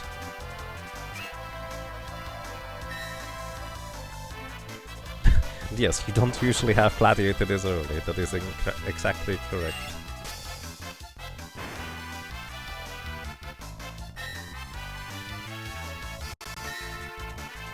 Has anyone counted how much AP you get from just bosses during World 1? Well, I haven't. It's probably like 150-ish, I would guess. I don't really know though. Probably less than that, honestly. Or like 50.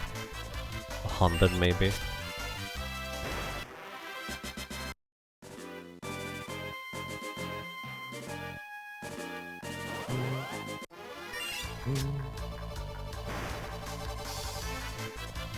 $700 is a bit much to get then? Yeah, it definitely is. So the way you can get AP without leveling up at all is you can go Galura watching near the Wall's Tower. Like literally, you just let Galura run away and gives you 1 ability point every time you encounter one, and you encounter them over there guaranteed. But watching 700 Galuras run away, yeah, that might take a while. You're a Gladiator. Okay.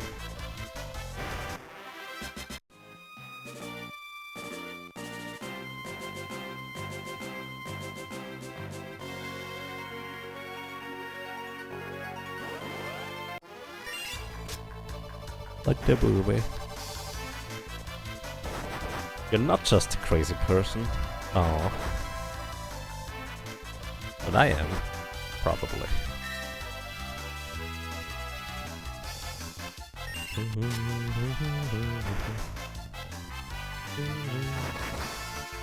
As on a technicality, you don't need to get any AP. Because there is like a wrong warp glitch. For the Super Famicom version anyways. You get to the end right away. I don't even know whether that's human RTA viable. No idea. I just know it exists.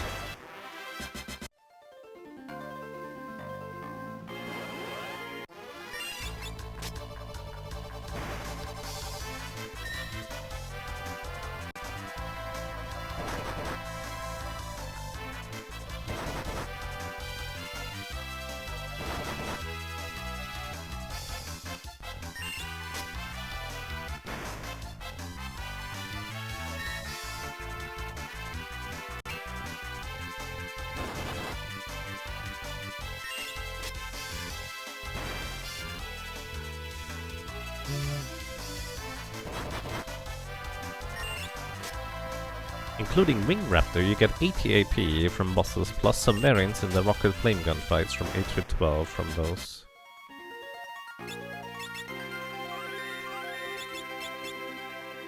It's 88 to 92, I guess.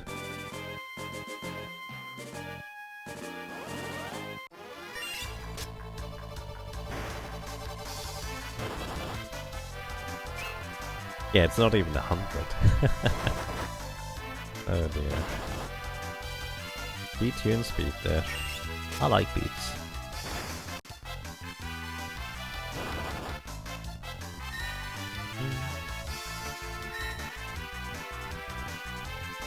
Oh no, beats were fine. I like those. I don't know why I'm hungry right now. I did have some decent lunch? I never remember what you call which food of the day. Basically whatever I ate at noon. Suppose it's technically my breakfast anyways. That's the one thing I remember.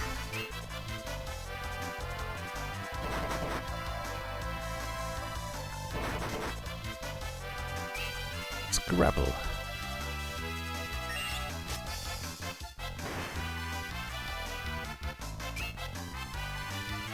That's actually oddly appropriate. 8 to 12 ability points. Rabbite is 8 points, Rump is 12.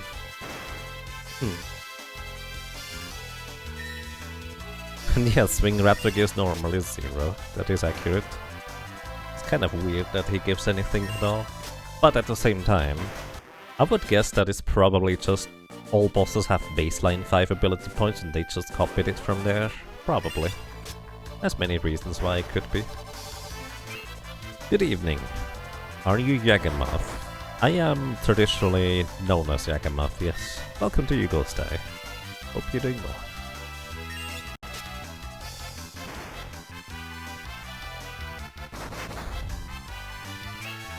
In order for morning, breakfast, brunch, dinner, lunch, supper. No lunch then dinner. Now I'm confused. Hello.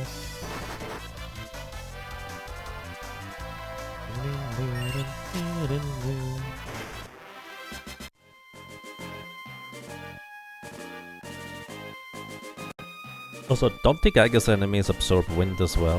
Holy moly! Butts makes this way more difficult than Ferris. Again.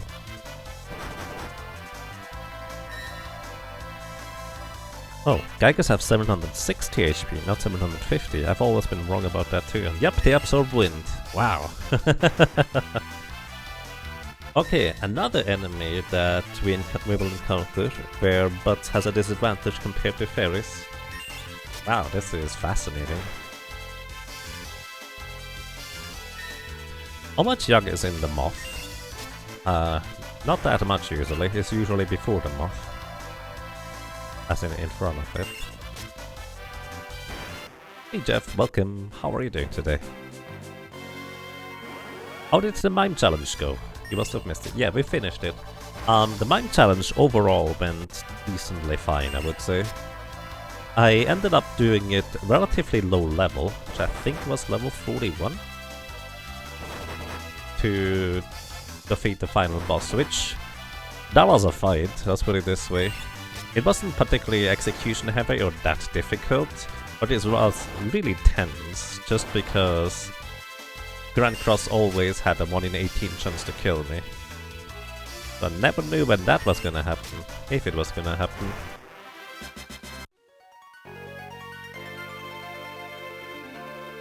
Mojagath?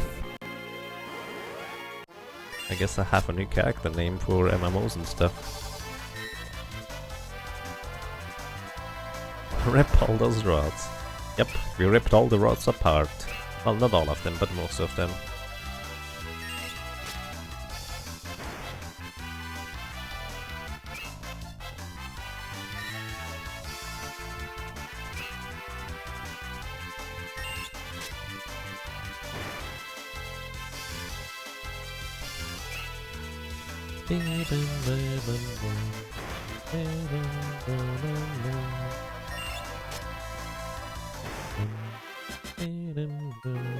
So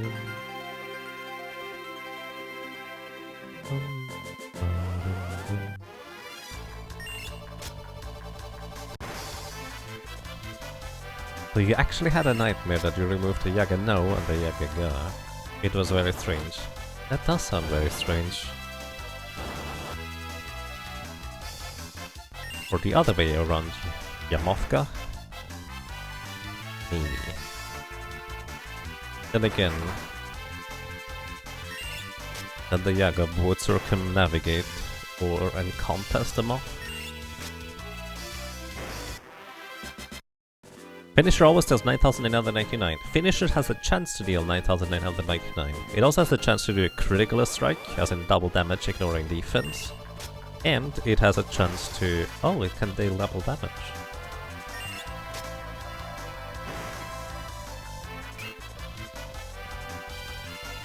Sorry, I keep interrupting myself. But yeah, the 9,999 damage attack is actually elemental based. And for Butts it is wind element, which is actually hugely detrimental compared to fire, which would be for Ferris. Or even water, which would be for Lena. Where does the Yaga and Yagamoth come from? You're curious. So the thing is, the moth actually is more of a coincidence rather than the original intent, if that makes sense. So the Yagamoth originally didn't really have any idea of moth at all. That was only something that came up later, actually while I was streaming at some point, where people just all point out, hey, there's a moth. So it actually doesn't really have anything to do with moth at all. The Yagamoth name actually originally comes from me not remembering what the exact name of that Magic the Gathering card was. When my friend showed it to me when he had a pretty huge collection, let's put it that way. And I needed a new name for an online character, so I kind of sort of remembered that the character name was something like Yagamoth, and I made a Magnus Exorcismus priest in Ragnarok Online with that name. Never got particularly far, but later on I ended up using that name for my druid healer when I really got into World of Warcraft. At the end of the Burning Crusade, and because I played that character for such a long time, that name ended up sticking. Oh wow, we don't actually guarantee the munch of these guys.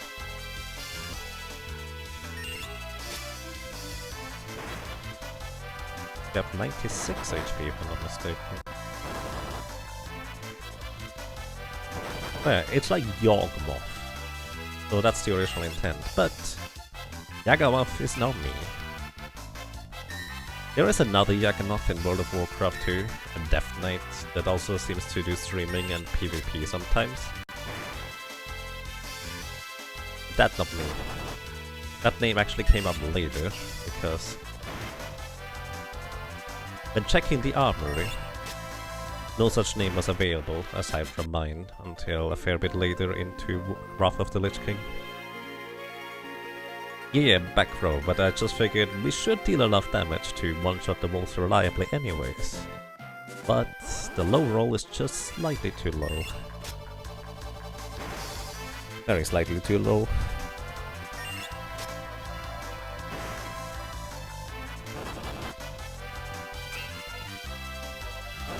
Is Yagamoth are your new species of moth, and Fussel is an example of that species?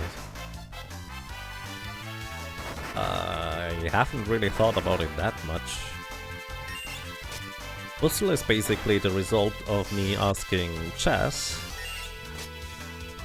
what would you draw or doodle when I told you to draw a moth dragon? And Fussel was basically the result from that. At least the early concept. You figure we could create a lore for your name. Maybe.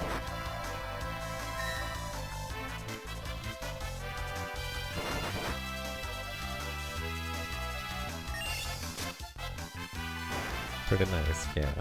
Effectively, it's kind of convenient when you make up your own unique name, even if it's an accident, because it often isn't taken anywhere in online platforms, at least not outside the really popular online platforms and stuff.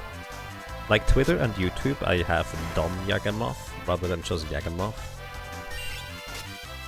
Because on YouTube it was taken by a random person. On Twitter, I made a Twitter account way before, like 2007, 2008, before I really knew what Twitter even did. It was for a silly, like, choose your own adventures thing somebody set up via Twitter, which I wanted to try out.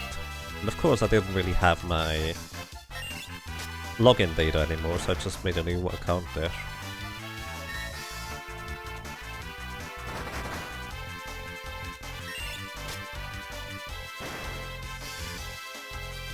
The other closer you now, maybe. The scary Russian folklore, which moth stealing babies? What? No, no, no.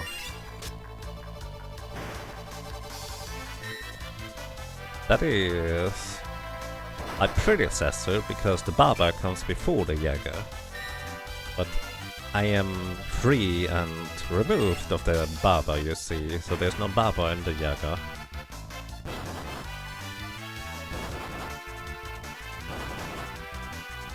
Kinda King Yaga deal?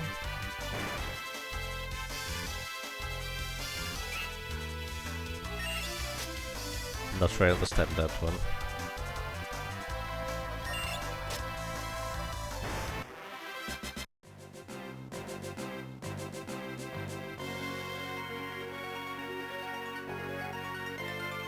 Don is like Mafia Don, the highest leader of a mafia organization. Yeah. The reason why I came up with Don Yagamoth rather than anything else was because at the time there was that browser game Mafia thingy, and I created one of those names, and that was just, I might as well choose that thing.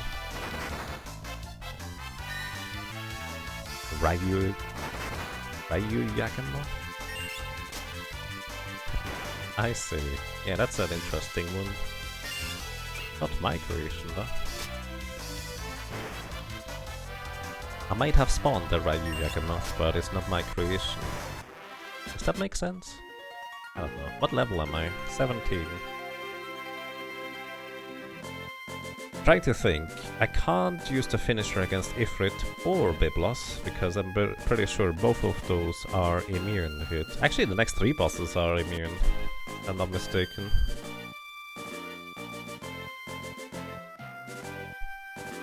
Let's see. Elemental absorbs fire, elemental immunity is poison. Actually, no, it works against Ifrit. Ifrit is fine, but pretty sure Biblos absorbs wind. Yeah, Biblos absorbs water, air, earth, holy, poison, lightning, ice. So Biblos absorbs. So we actually have to do Biblos the normal way.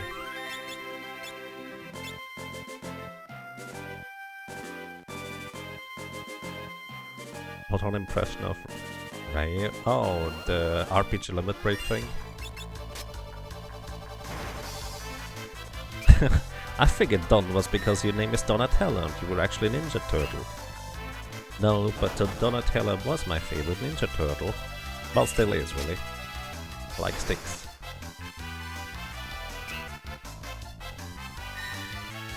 One thing about having a unique nickname in the internet, Google searching your name finds quite a bit.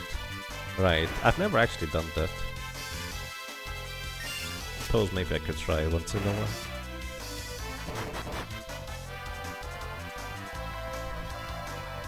Yeah, that one. Alright, don't need to worry about anything. I think this should be a sufficient amount of HP. Alright, what I'm gonna do is I'm going to buy a mithril sword for Therius, 2 mithril knives for Lena and Galuf. Wait, I can't equip the hammer? Really? I thought hammer's the exact same thing as an axe. I guess I'm mistaken. Axes are not the same as hammers. Ah. I just always lumped axes and hammers into the same category because, well, berserkers are the only class that can equip both anyways. I didn't realize those were technically different items. Learn something new. Getting some recovery items. That's recovery items. These should be easily sufficient for the rest of the game. And yes, Dawn was Mafia related, as in there was a browser game. Like, you know how O-Game is a browser game? It's kind of like that. That I very briefly played during some of my school years, I guess. That's kind of when Yakamoth was taken, I think probably on YouTube if I'm not mistaken. I have no idea who that Yakamoth on YouTube is.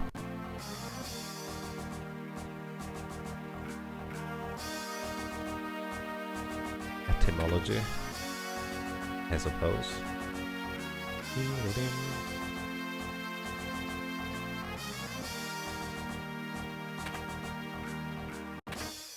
Here's a mithril glove. I could have actually picked that one up rather than buying one, then again, it's not that big of a deal. So the one downside is of our character right now, I actually don't have any elixirs outside of the ones I'm gonna be able to pick up from here. So I will try to preserve them and get more in the upcoming section. Actually, you know what? Hang on. Level 17. How much strength do I have? 54, the same as before, obviously. So...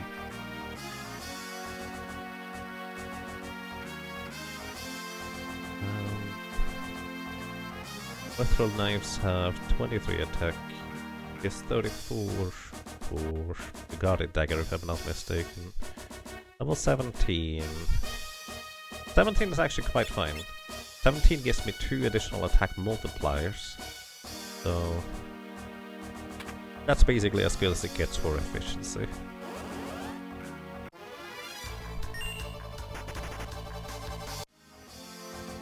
Head of the Mafia, which is also a witch and turned into a magical moth.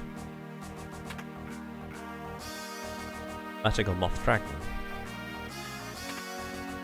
Sure, why not?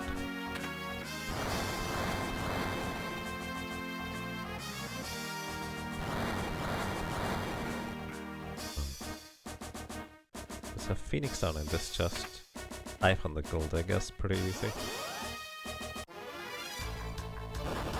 Ow.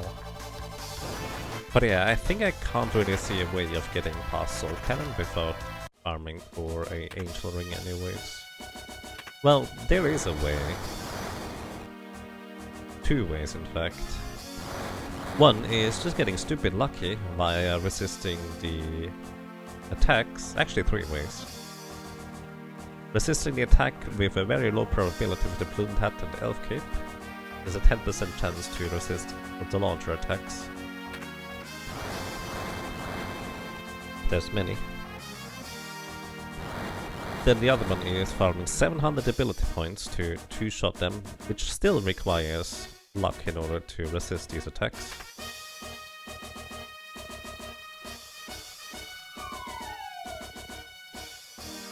Actually, I don't know whether I can equip a green beret.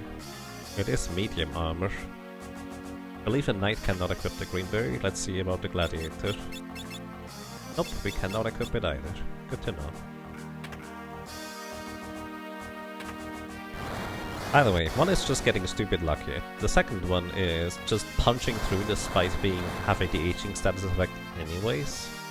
Which would cost a lot of elixirs, but it's definitely possible. Especially since we do have the ability to... did not need to land here. Wait, no, this is fine. By the way, especially since we do have the ability to...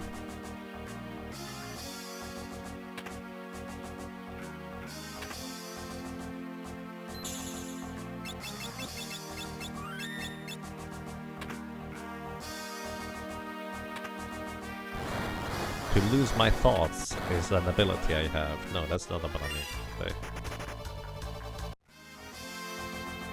Either way, we could technically just farm a bunch of elixirs and power through despite being slow, but we do have an lightning elemental weapon. It wouldn't actually be too terribly.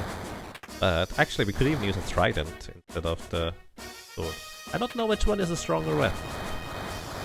Either way, it would be technically possible to get past Soul Cannon just using a lot of recovery items. That's the short version. Then... okay, I want the plumed hat here for more magic defense. What's the other thing? Oh yeah, the third option would be to farm 700 ability points for killing all 3 parts at the same time. Yeah, alright. This is gonna be the first boss I can't one-shot, because it does have an immunity to wind-based damage, or at least it absorbs it. One or the other, I don't remember. Either way, it's not gonna work. So, welcome to Liquid Flame. Liquid Flame has 3000 HP total. And Liquid Flame has 3 different forms. Every time you attack and deal damage, it's going to counterattack with something based on its form. In its initial form, that is the humanoid form, it counterattacks with Blaze, which deals 25% of your maximum health in damage to your entire party. But we only have 1 character, so either way it's 25% of our maximum health in damage. So I'm just gonna hit him here. Another 60 damage, pretty good. Blaze. And then we have the hand form here. The hand form counterattacks with Fire 2, and this is where I need to actually heal up, which is use potions. The hand form has very low physical attack power, and my armor should be good enough to largely just nullify the damage, so it's not a concern, really. Plus 25% chance to block the attacks. It can paralyze me with its ray attack, but again, it's not really that big of a deal anyways. So, however, Fire 2 will deal about 300-ish damage to me as soon as I attack it. However, it can only do this 3 times. Once it uses Fire 2 3 times, it will be out of magic. Or Fire it's called. Yeah, 300 damage right there. So this is dangerous now. We are in pretty big trouble because the humanoid form, this is where I pretty much have to use an elixir, uses Blaze as its standard attack, or can anyways. That's 25%. It's always going to be exactly 116 damage. So it's random in which form he transforms into, although he can never transform into the form that he already is. So I really don't want to see the humanoid form after the hand form, because especially while it can still cast fire as a counterattack, which it can here, it is going to be relatively dangerous. And, well, as you could see, I almost got knocked out there. So here we have a bit of time to heal up. If I kept the Mithril Helmet equipped, this form here actually would guarantee to do 0 damage with each attack. But the magic attacks would deal more damage, so that would be worse. Does Gladiator get long range by default? No, I think you have to actually equip it in order for it to take hold.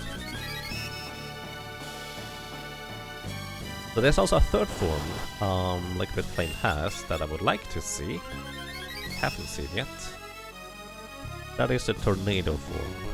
By the way, the hand form has a 10% chance to evade physical attacks, the human form has 20%, and Tornado form has 30%. All of these chances are halved because I'm using a dagger as a weapon.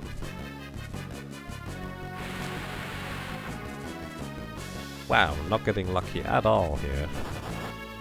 Okay, I'm actually gonna go ahead and attack immediately again. Because no matter which form it transforms into, it's gonna be a lot less dangerous than staying in humanoid form. Good thing it didn't use its blaze attack as a natural attack. So we can just heal up here again. Alright, this is gonna be the last fire round the hand form can attack with, or counterattack with.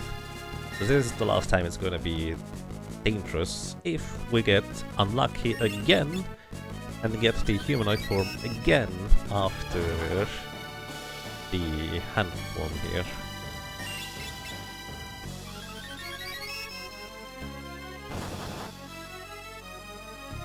Normally a basic strategy is for this boss here, for solid characters, is you hope that you get the tornado form, because tornado form, all it does is try to heal itself via fire casting on itself.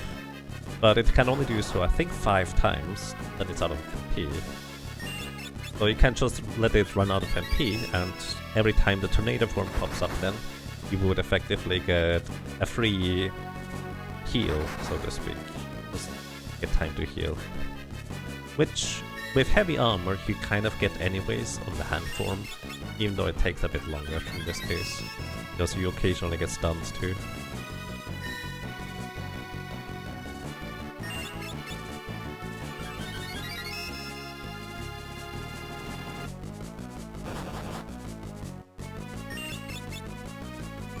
Alrighty, one more hit.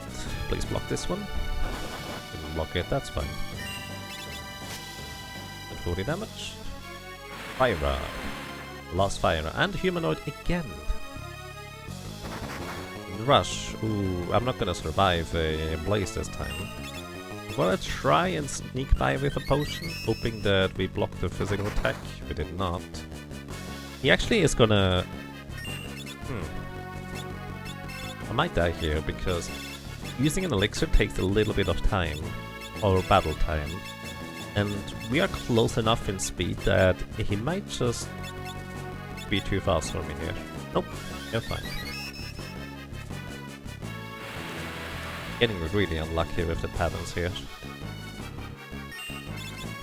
But hey, they are prepared, I suppose. Then again, I would really like to keep those elixirs. And hand form again afterwards. Wow. I haven't even seen the tornado yet. The 50-50 each time.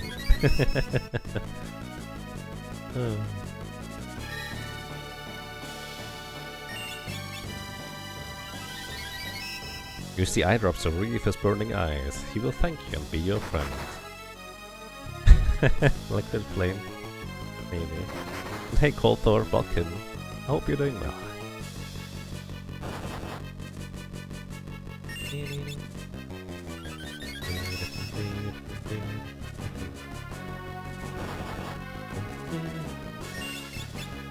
Either way, at this point we are largely safe from most of anything, really. Since there's not going to be no longer any counterattacks with Fire, we will effectively just be safe. We attack twice, and no matter what he turns into, we can immediately attack again. Might just take a long time if this guy keeps using Blaze afterwards though, because it will always counterattack with Blaze on top of it.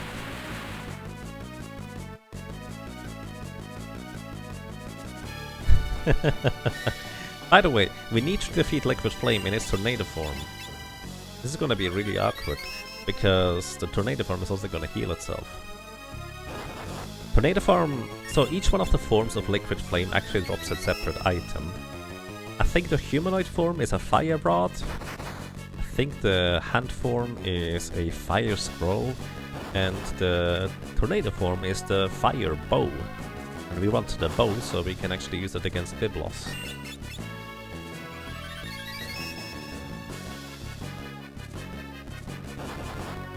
So I need to defeat this guy, which means if you get lucky enough in a weird kind of way, it will never go into the tornado form, so I never have to worry about, well, it healing itself back up through fire up. But I'm not gonna be that lucky this time, because I really want the tornado form. I'm probably just gonna let itself run out of magic once it hits the tornado form. There is a tornado form, and we don't need it anymore. Amazing. Well, I guess it's still useful, because we will need it in the end. Either way, Fire is gonna be cast 5 or 6 times. I never remember it is 5 or 6. I think I usually say it's 6, But then I'm confused by when it stops using pyros after 5. Let's see, that's number 2. Number 3.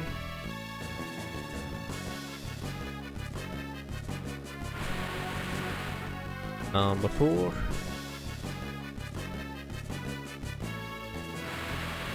And number 6. Wait, no, I skipped to 5. It's not intentional. There it is, it's 5. Like this, genuinely not intentional. Alrighty. We still have 1,000 damage. Oh yeah, Magnet, by the way, would pull you from the back row into the front row. Which, for these attacks here of the humanoid form, that would actually be kind of decently dangerous. Alright, but yeah, each one of the forms also has its own MP pool, and we now have time to just heal up back up. This might just take a while.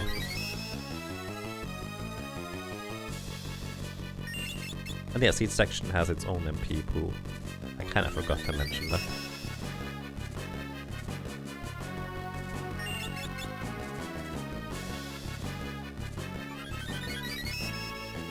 Also, it's kind of fascinating. I guess Liquid Flame has about the exact same speed as Bots does. I didn't realize. Let's see, what is Liquid Flame's speed?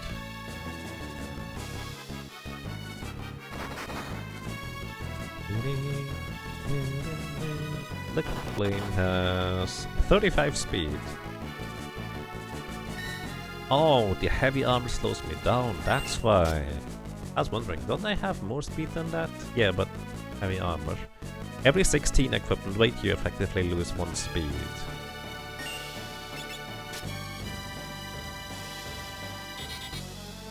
Hey, I actually didn't get the humanoid form for once, that's nice.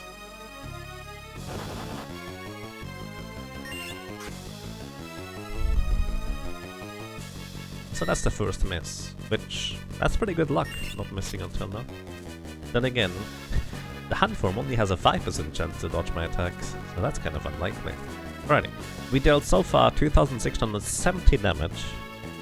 Now the thing is, one attack would probably bring it to just not quite dead.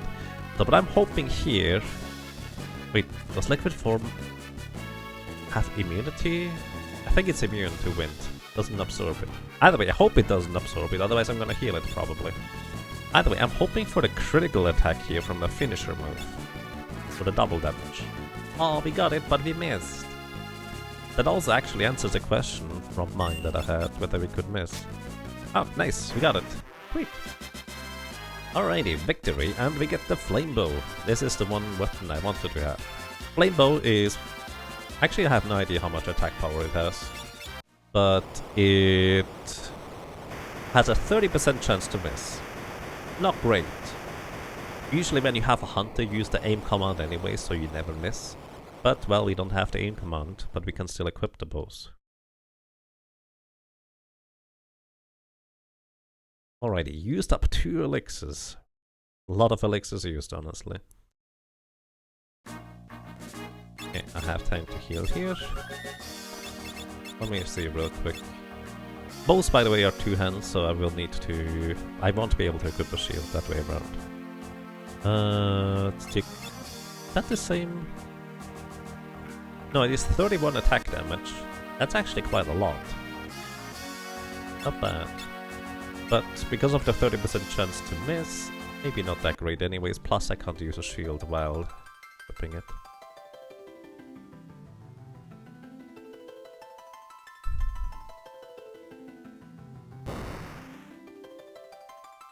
In case you're wondering, I'm keeping track of HP in a little calculator on the side. This is why I knew exactly how much HP Liquid Flame had left.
time to get more ways to dodge physical damage.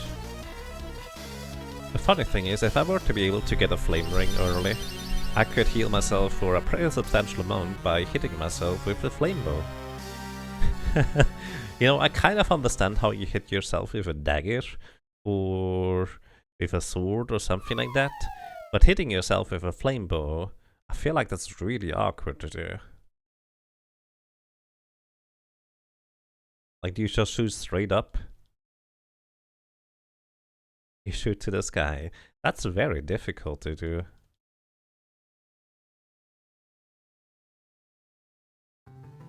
Which, by the way, if you hit or attack yourself, you have a 100% chance to hit, if I'm not mistaken. Like, you can't dodge. At least I think you can't.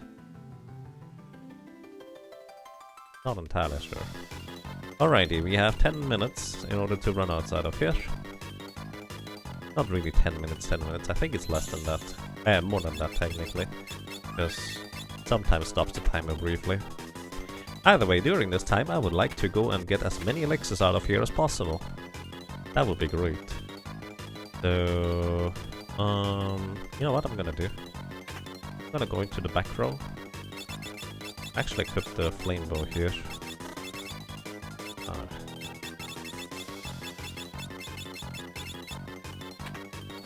Because the enemy here does have pretty decently high HP overall.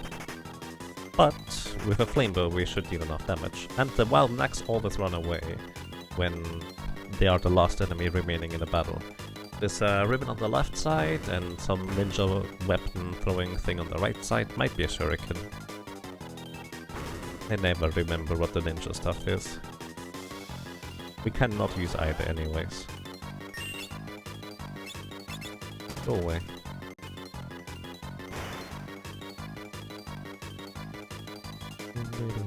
Alright, we go up the right side tower first. Wow, so many encounters. Yeah, the wolves, generally speaking, when they have no other type of enemy around, aside from the wolves themselves, they run away. Also, we just learned Finisher as an ability, if I'm not mistaken. Yep, we have Finisher now, so we have 2 Finishers. I could also use Lure if I wanted to, well...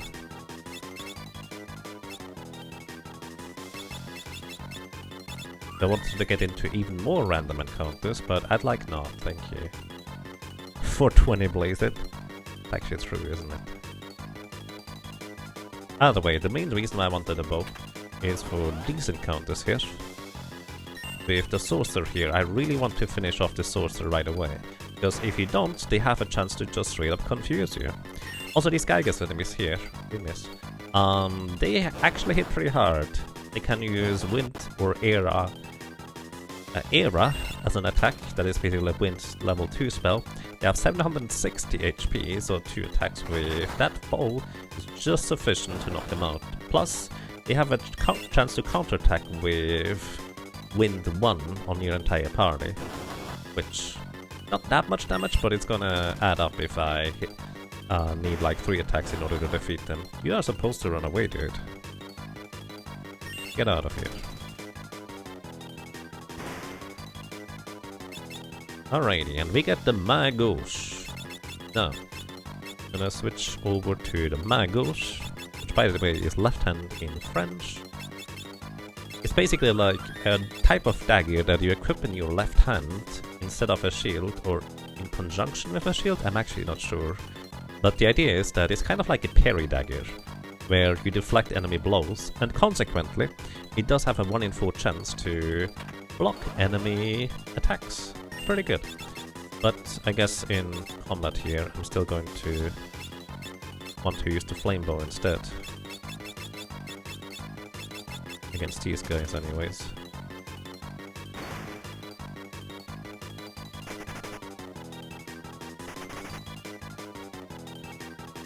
Elixir. Here, I guess I'm gonna now finally equip the Magos.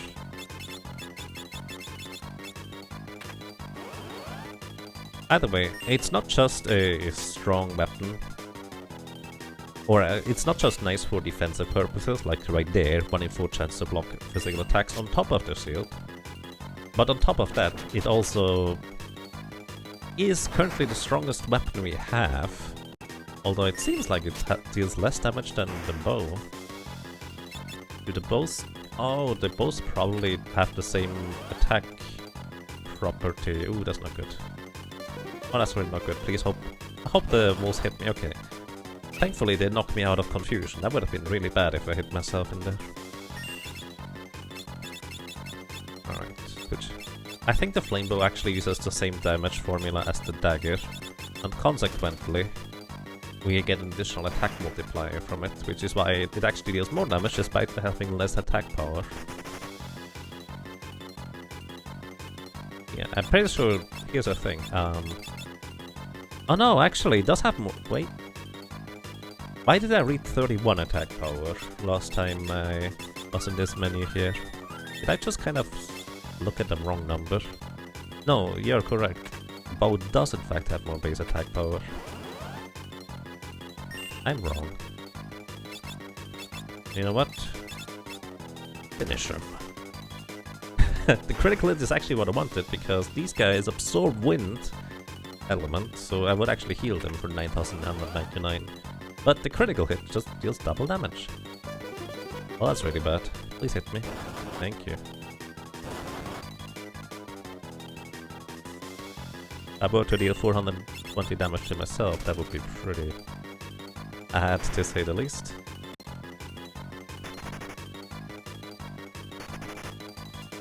Alright, there's only... Actually no, that was the last chest with elixirs in them. However, there's one more chest I really wanted to get, and it is all the way over here. It is going to be another full encounter with Gygas and Sorcerer. Usually. It has a small chance of being only Gygas encounter. Here we go.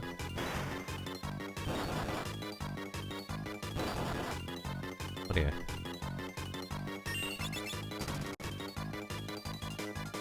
No counter attack, that's lucky. Ow. And yeah, Magos definitely is more reliable with a 100% hit rate, plus it's a dagger, so even if the enemy has evasion, their chance to evade is halved. Daggers are just good like that. Alrighty, we got the Elven Mantle. The Elven Mantle is really nice because it gives us a 1 in 3 chance to dodge enemy attacks. Which, by the way, in case you're curious how these dodging with the Magos and the Elven Mantle work in conjunction with the shield, it is multiplicative, as in, all of these are separate chances to dodge attacks. So basically we have a 25% chance to block with the shield. If that doesn't work, we have a 1 in 4 chance to block with the Magos, and if that doesn't work, we have a 1 in 3 chance now to dodge with the Elf Cape. I actually don't know whether that is the correct order of operation, but you get the idea. It doesn't matter which one is first. It's always gonna be multiplicative. Alrighty, so this is actually an interesting note here. In this encounter, the wolves only ever attack after they get ordered to do so by the sergeant. In the random encounters that we had earlier, the wolves actually attack on their own volition as well as whenever the sergeant tells them to attack. So what I'm gonna do here is I'm gonna once again equip the flame bow, but only attack the sergeant here, who is currently in the back row, which is why I'm using a bow, so I actually deal full damage to the back row. I could also use a finisher, I suppose. Either way, I do not want the sergeant to transform into his second form. He would transform into Iron Claw, basically a completely separate enemy, which has a high chance of using Death Claw as an ability whenever it attacks. And Death Claw both paralyzes me and puts me into critical HP. Basically, he uses both worst parts about Carabal's earlier. That would just instantly remove me from combat. Probably. There's a slight chance to survive it, plus Death Claw doesn't have the highest hit rate. But you can just completely circumnavigate this by not defeating the last wolf and just only knocking out the sergeant first. Plus, Ironclaw actually has a decent amount of physical defense, whereas the Sergeant does not. However, if you check the bestiary, if you want to like complete your bestiary, you would actually need to let him transform, otherwise you do not get the entry for the Ironclaw encounter into your bestiary, and it would be a hole forever because there's no way to get back into this encounter. Aero, Era, Eroga. Yeah, I never get that. Air 2, Air 3. It's way easier to say. Alrighty, and that is the Exploding Castle. Level 19. Probably a good level for the library. Actually, Biblos might be too much damage still. We may need a little bit more levels against Biblos. Maybe. Let me think. His Wind Slash deals like 240 damage. What speed does Biblos have? Speed 40. Alright, Biblos is gonna be... We get a Ninja Rope, which is +1 Elemental. We have 41. And assuming... No, actually, I have too much equipment weight. It's gonna be a 50-50 whether I'm gonna be faster than Biblos or whether he is gonna be faster. Unless that changed in the GBA version, which actually is possible. I have not done any testing for speed on the GBA version.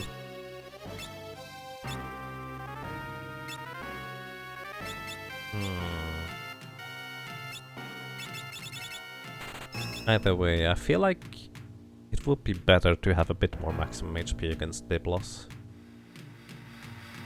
Also, let me check something else real quick, because I never actually considered what kind of damage formula bows have. I would guess they use the same as daggers, and it would make sense.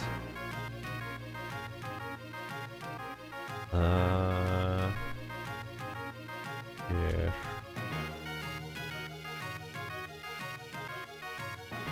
Strong fight. Golden punch, skill plus.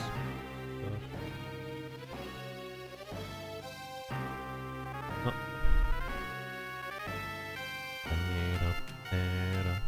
Right, let's go bows. Silver bow, fire bow. Fire bow is his damage formula 3-6. Bows with elemental. Use nice damage parameters. Yeah, it is the same parameters as daggers. So what would be a good dagger threshold to have? Level 23. Actually 24 would be better. That is assuming I keep the same amount of strength with 54. I think I do.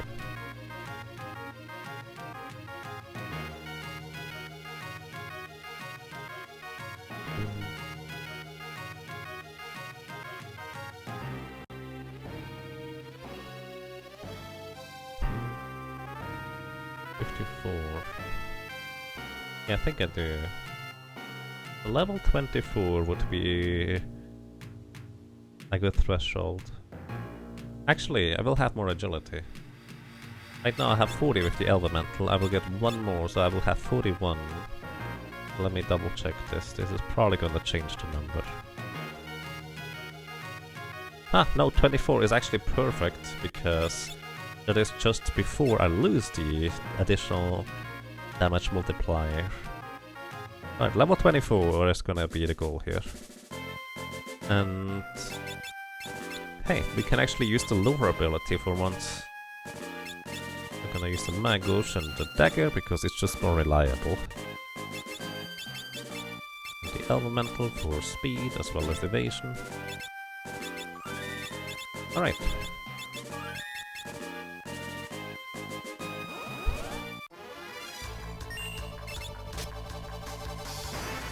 So, we're gonna go to level 24 here, I think. And as you can see, the Guardian Dagger, or Mangush, is indeed quite a bit stronger than the Mithril Knife we had until now.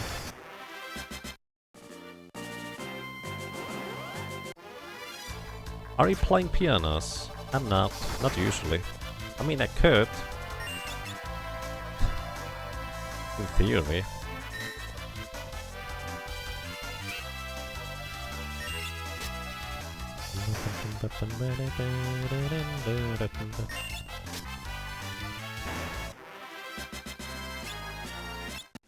Kind of want to boost experience channel points reward. I would be neat, actually.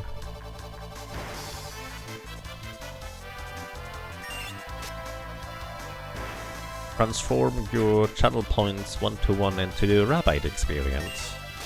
So we can reach level 99 Rabbite before we hit the 20-year anniversary of the channel. Because if you use the same, I think you told me you use the same experience formula as Digger of Mana, which would mean the last 10 levels or so are like ridiculous. And hey Dito Lavas, thank you for the good luck. You're welcome. I hope you're doing well.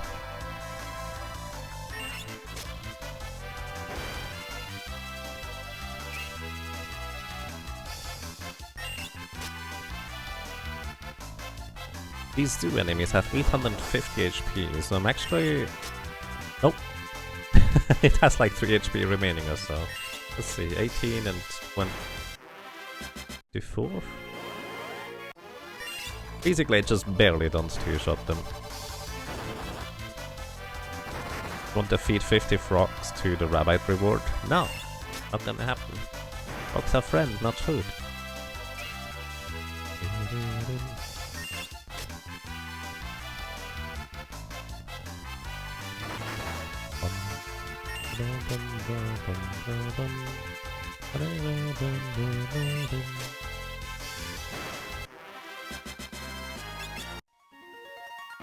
It would probably be the most used reward if people could add frog to the loot box that can't be saved. Right, but that's more work to me, then I'll also have to gather more materials to pass through Resurrection. I mean, that just takes forever. I don't mind grinding a little bit once in a while. Have you ever thought about how traumatizing that must be for the frogs to be eaten over and over again? That's just mean.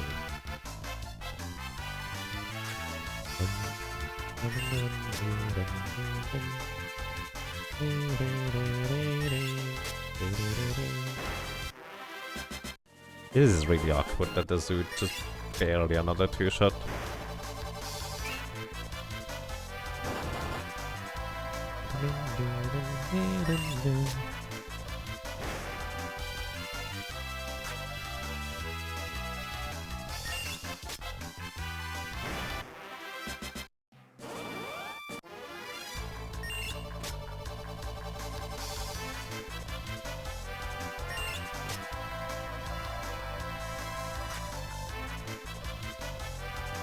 By the way, the zoos have a 1 in 16 chance to drop us an elixir too.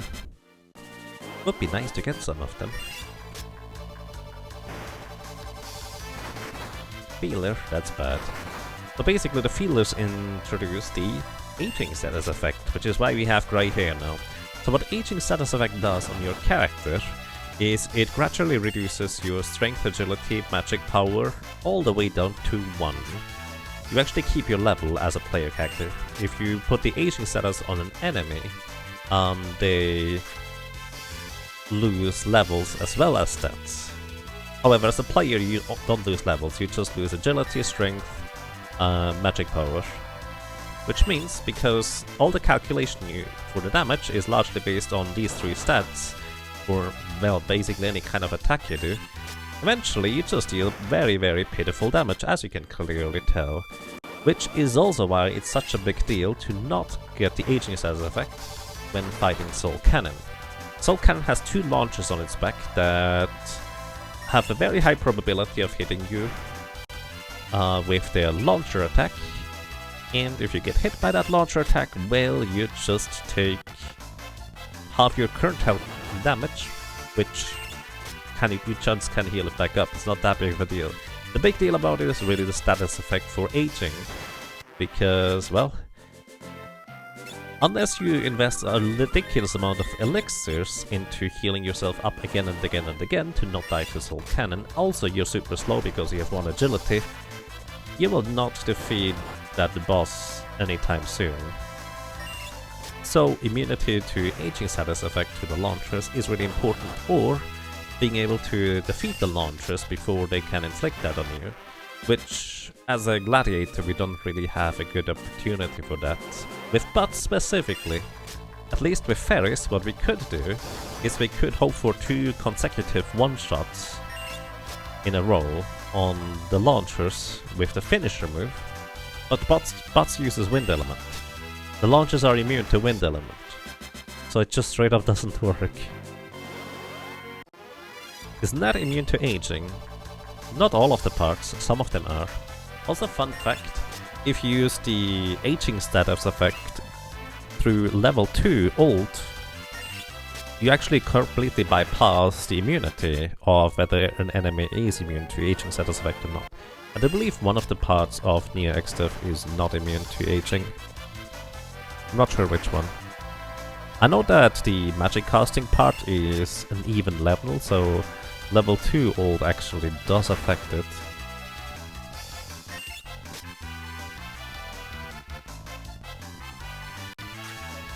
Same with X-Dev at the end of World 2, level 2 ult just works even though he's immune against it.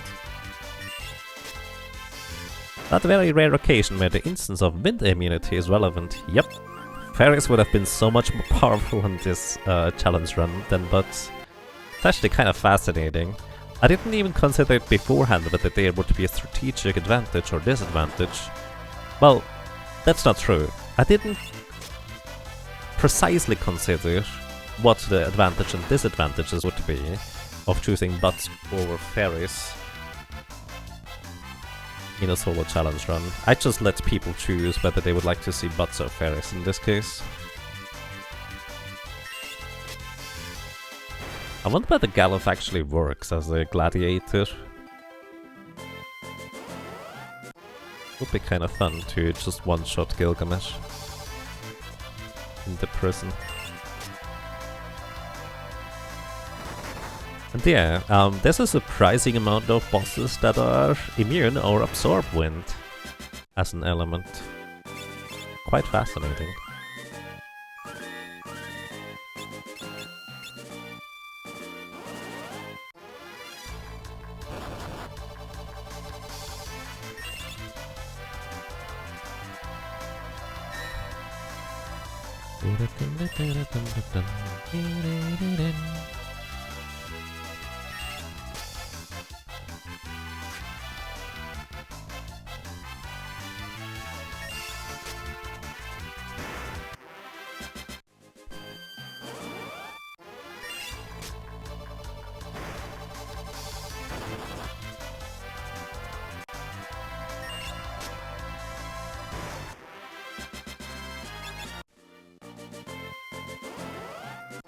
It's going to be a chicken knife for this run.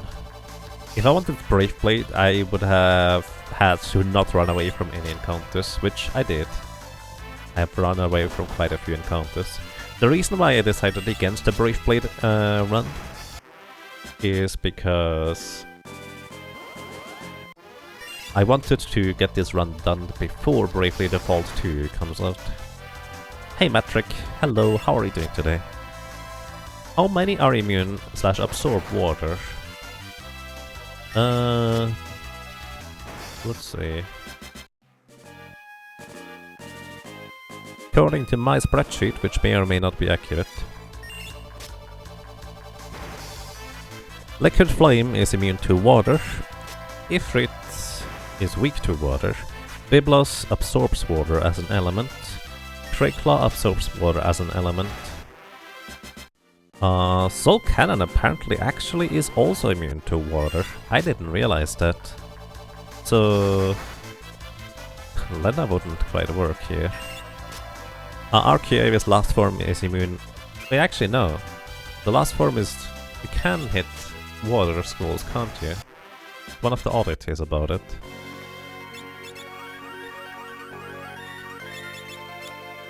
Let's see...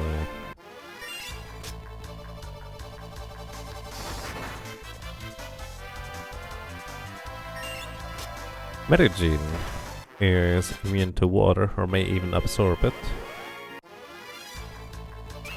Stalker is immune to water. Minotaurus is immune to water, apparently. I didn't know that. Hello, and welcome. Leviathan is immune to water. It's actually a lot more immune and absorbs to water than I anticipated there would be. Omega, of course, as well. Twin Tally is weak to water. Huh. Of course, Necrophobe is weak to that stuff. And that's pretty much it. Hello. And welcome.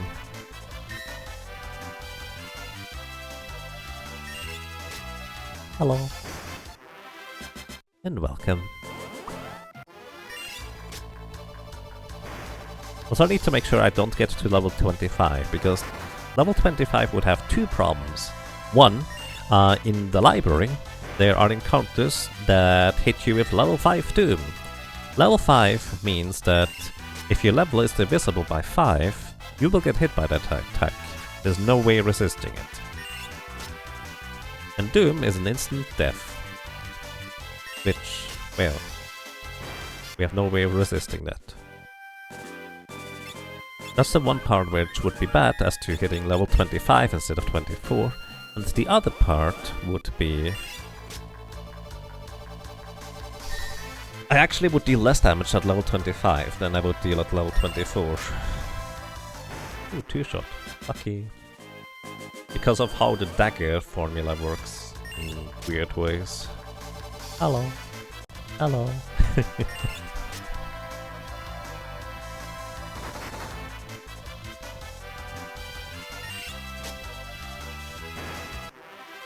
He had 3 HP remaining. What do you think about the GBA version in general, as you know Final Fantasy V? I don't know. Basically, I'd actually say the Game Boy Advance version for Final Fantasy V, I think, is pretty much the definitive version of it. Like, if you try to get any version, to play any version, I personally recommend this one. It has a lot of quality of life stuff added and bug fixes and stuff. It has a proper translation, it is an official release that you don't have to use a fan translation for. The only downside is it has slightly lower quality in terms of music and a slightly lower resolution. But beyond that, I do think this is overall the best version of it. Even though the resolution is the reason why I personally prefer playing the Super Famicom version. But I do think overall Game Boy Advance is just better. I guess there's a little bit of lag here. Honestly, I dare to say it's not really that notable unless you know the comparison, but maybe that's just me. But yeah, the Game Boy Advance version does lag a bit more in certain instances. That is definitely true. I'm gonna go away.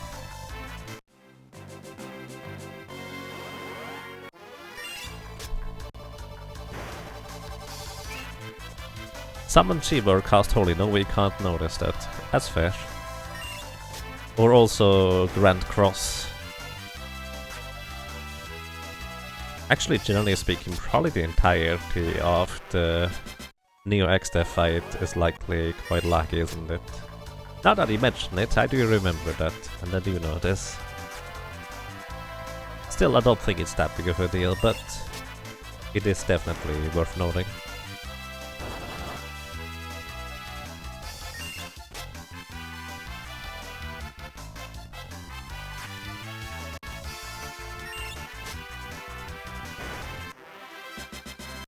Gained another level, I think that's 23. Yep, one more.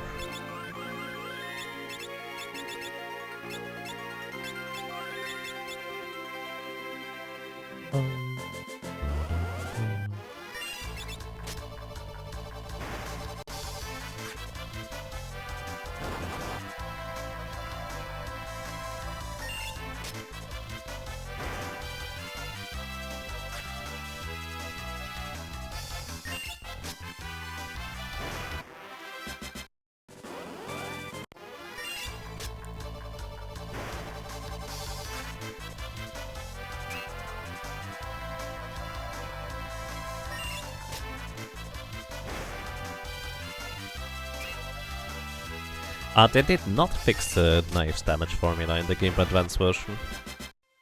It's actually still the same. They did fix it in the Steam release, if I'm not mistaken, which is also why knives are even more overpowered than they already are in that version, if I'm not mistaken.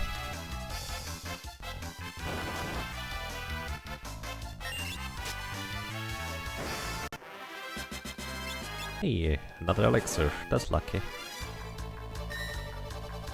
Don't age me and I don't have to run away. It blocks.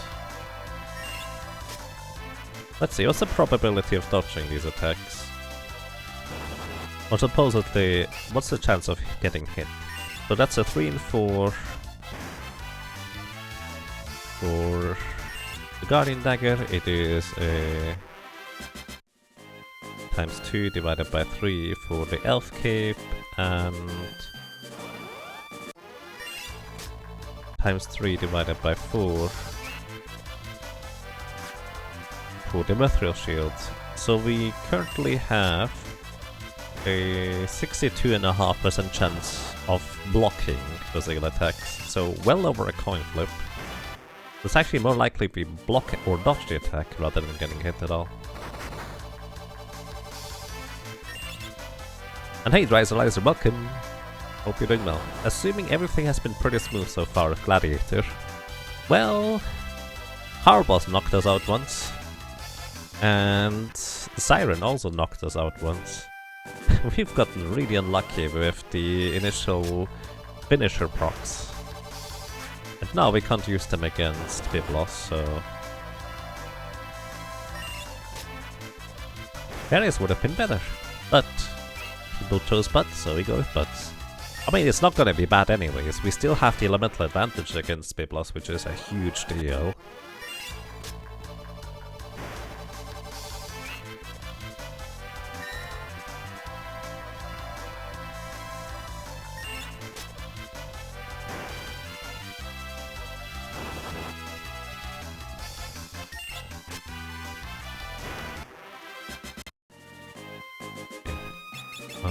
We're probably almost there. Yeah, not quite. Still takes a little bit. Shame we didn't have Galaslash Cryle to do it. Do what? Do what? Do what? What I do think is a missed opportunity on my end, though, is we should have had the option to pick Lena for the solo challenge. Because the Gladiator is one of the few classes who reasonably could defeat Merugene and the Pyramid at level 1.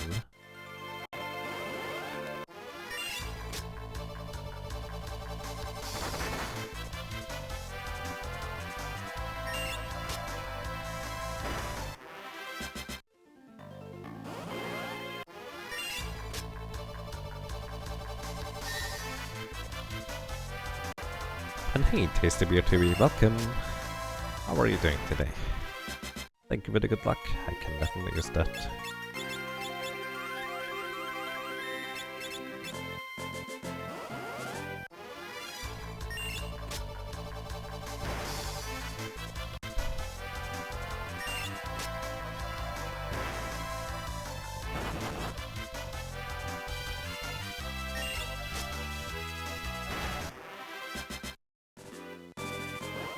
That encounter rate?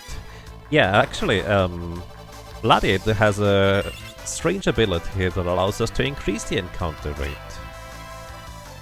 It's called Lure, and it's actually quite useful for grinding here.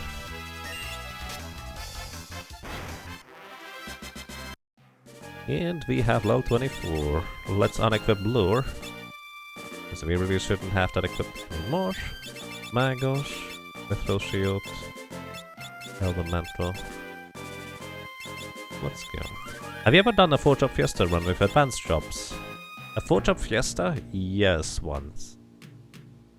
The main problem really is that I think the rule set that gave 4-job advanced jobs was that it was also the one that removed one of your jobs at random. And I really don't like that. I've only ever done one run of that.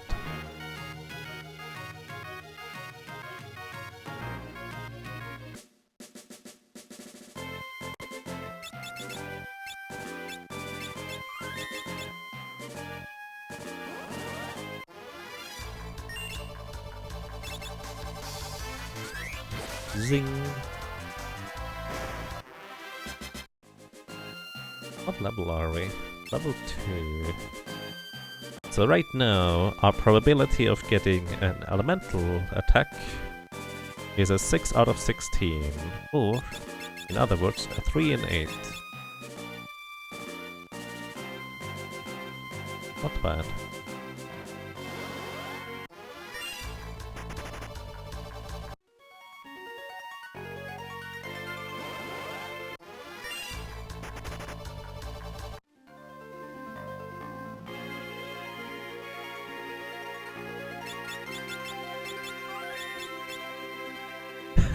What in the world was that damage? So, the Gladiator has an ability called Finisher. That's its innate ability. And keep in mind, it's supposed to be a class that you get at the very end of the game. So it's naturally, well, they just scaled it up way higher than the other classes. Kind of like basically all the advanced job classes. They're just crazy strong in comparison to the regular ones for the most part. So the Gladiator has, based on what job level Gladiator you have, a certain chance to use the Finisher blow. In our case it is a 6 in 16 chance to deal 9,999 damage Wind Elemental. And that Wind Elemental is important. Basically based on which Gladiator you use. Butts has Wind, Lena has Water, Ferris has Fire, and Galuf... Actually don't know whether Galuf has anything. Kara would have Earth, because you cannot normally have a Galuf Gladiator. I don't even know whether his move will work. No idea. Either way, yeah. With top level 2 Gladiator, we have a 6 in 16 chance to deal 9,199 damage Wind Elemental. So basically, we one-shot the next boss. The problem is we actually... Biblos is immune to wind. He would take damage from fire, so Ferris would be way better. We could actually go for a level 1 Ferris to defeat Biblos, I just realized. That would be kind of funny. But yeah. No, Galuf does not have the Gladiator sprite. It all looks like a freelancer, it looks like.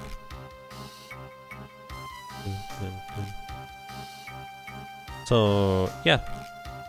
Aside from the 6 out of 16 chance, we also have a 5 out of 16 chance right now to just do nothing, it's fail. And a 5 out of 16 chance to do a critical hit, which is effectively doubling our damage output against, or for the next attack, ignoring defense, like a regular critical hit. And... welcome to Ifrit. Ifrit is not immune to wind, he has 3000 HP. And he has a very simple AI pattern. In the first turn, he either casts Fire 2 out of 3 times, or I should have equipped Plume Hat to get more magic defense. Whatever. He casts Fire 2 out of 3 times, or he casts Blaze 1 out of 3 times, which is 25% of my maximum health. Either way, both deal about the same damage. Actually, Fire is stronger. Either way, in his second turn, he has a 1 in 3 chance to do a physical attack, a 1 in 3 chance to do a physical attack with a stun, kind of like Caraboss, and a 1 in 3 chance to use Blaze again. So I hope that I block the physical attack that he hopefully does, or we kill him here. Like that.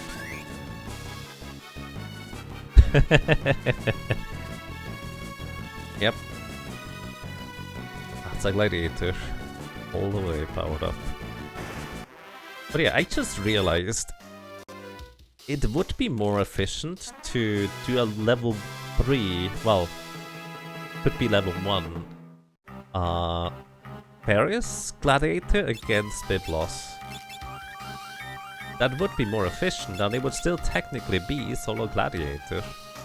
I don't think it's quite in the spirit of the run, since people did choose butts, but that's kind of funny to think about. And yes, actually that's a really good point. Gladiator has a pretty huge equipment list. You can equip spears, which quite unique.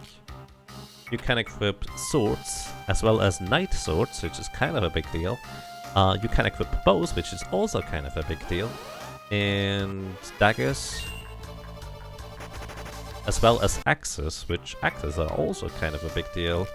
Honestly, it's quite fascinating. Oh, thank you for the potion throw, Gamora. I appreciate those. Thank you. Do Biblos 2 times? I mean, we could. Actually, I like that idea. Alright, let's actually just do some Biblos runs with fairies as a level 1. I'm not gonna count this as a death though, because it's just for fun. So I'm just gonna try and defeat him with a level 3 fairies here. So, bear with me for a second. I like the idea, let's just defeat him twice. Skilled warriors who can master any blade.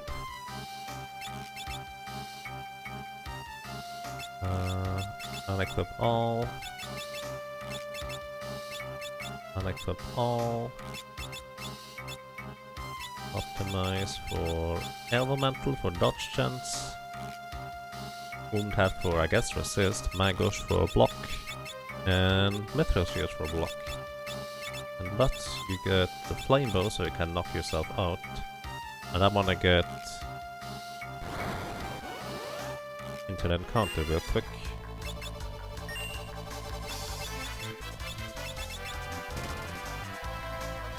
Please don't hit fairies. Thank you for not hitting fairies. I'm gonna make a separate save file for this.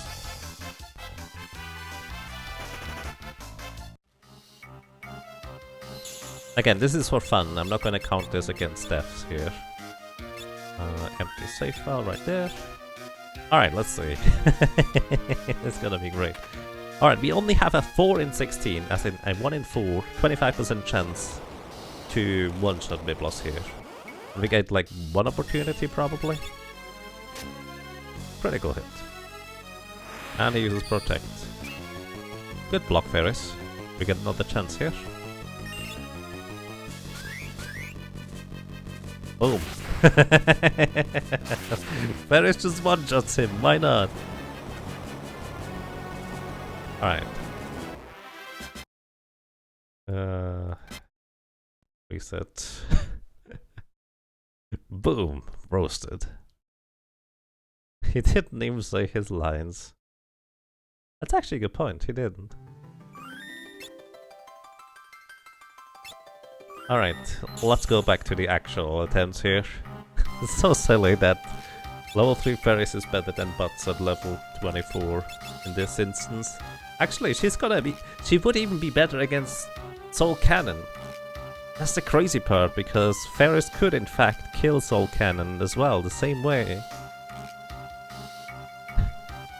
That's amazing in all the wrong ways, or the right ways I suppose.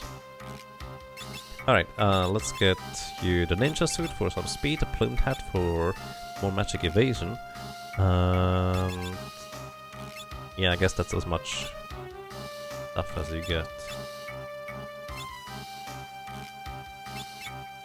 I'm gonna sort my equipment real quick, because I wanna go ahead and get my flame bow around here, get the ether away.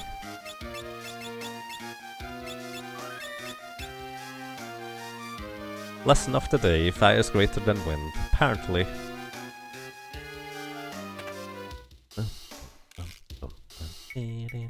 So we have a 5 in 16.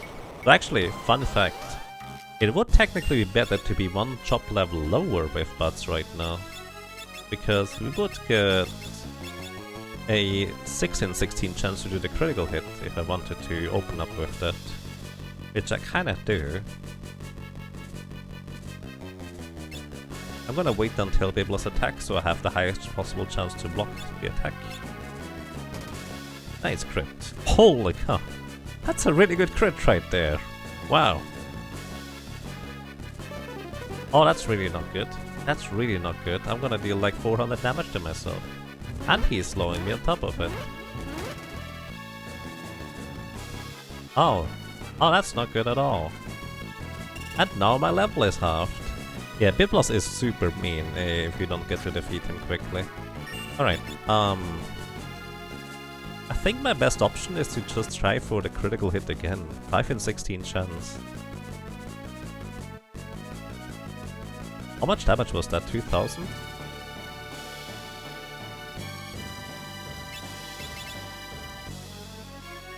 Failed. Yeah, halving your level is incredibly debilitating in terms of how much damage you do. Like, this is definitely no joke here, how much less damage I do now. But also on top of that, I am slowed, which is probably the worst status effect in the entire game, because slow is insanely bad. I guess aging is technically worse, but slow is not really far off. It's one of the most powerful status effects that you can be afflicted by. Yeah, hope for a crit again. Nice! Holy cow, we got that. Strain. We resisted Strain! That's only 10% chance, I think. Maybe slightly more. But... alright, hang on.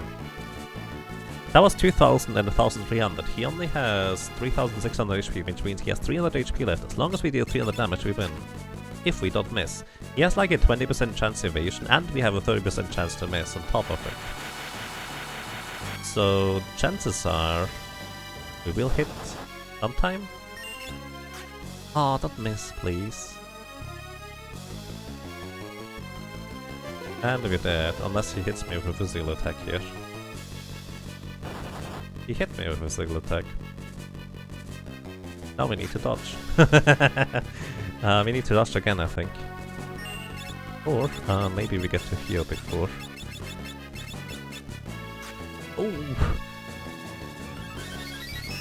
I don't think I had the Mangosh and the Mithril Shield yet. I was lucky.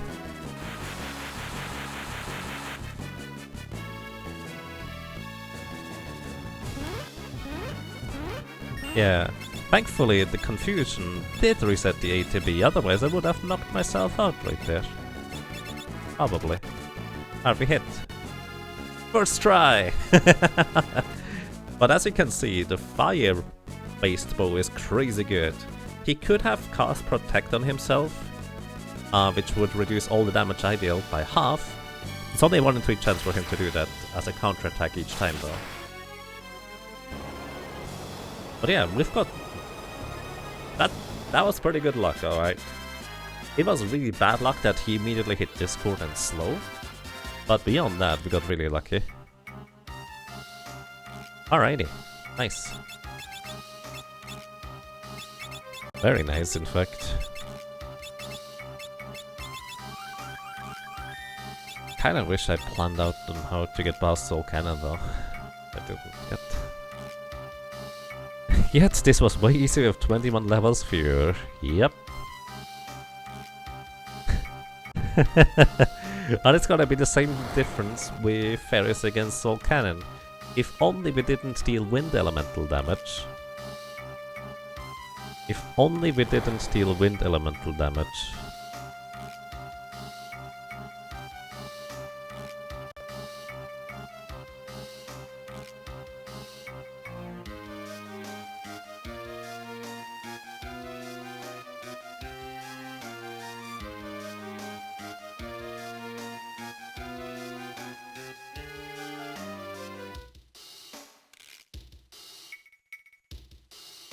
In what cases will bots be better than fairies? Well, that's an excellent question. Let's see... Ifrit, technically. Yeah, to be fair, Ifrit is kind of a big deal. Because we would be in the front row attacking with the Guardian Dagger against Ifrit.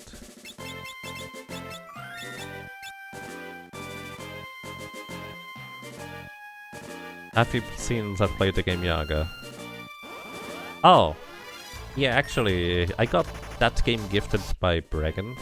I have played it a little bit and I kind of wanted to stream it, but I never really got around to it. I still have it installed though.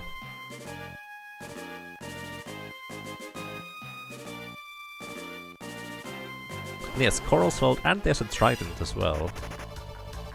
But we don't get these until later.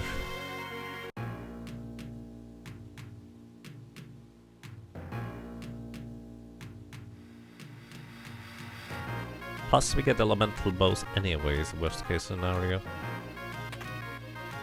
Like, Soul Cannon itself is not the problem. The problem is getting the aging status effect. Or getting rid of the launches in time. The thing is, Soul Cannon itself is immune to wind. Well, I guess damage is kind of the problem, because Ferris could just straight up Piano Flex. Ferris could just straight up kill Soul Cannon with 2 finishers, whereas Bots cannot really.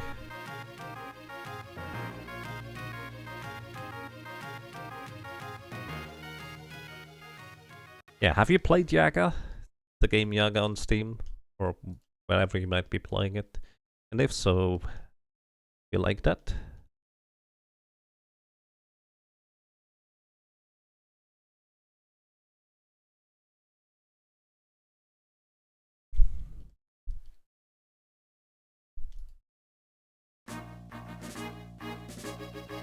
Ferris also has an easier time healing against Soul Cannon. You can't target finisher on yourself, plus you probably don't want to because you probably would just crit yourself. Actually no, you're right. Wait, no. Both. Either way, you can't target the finisher on yourself, unfortunately. Would be funny though.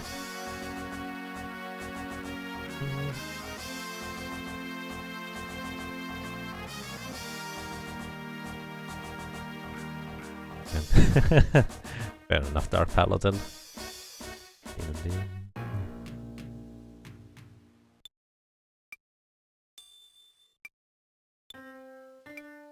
He also has less HP, so all the percentage damage he needs to heal potions. Ah, that's what you mean. To be fair, in a solo challenge you're usually high enough level that potions are not sufficient anyways. So you either use elixirs or high potions to bridge the gap. I suppose it's technically true, but it's like 1 vitality difference. There is actually... Hang on. No, she does have less HP. She has like +1, 2 vitality, whereas Butt has +3, Gallop has +4, Kara has 0? Lena has 1, I think.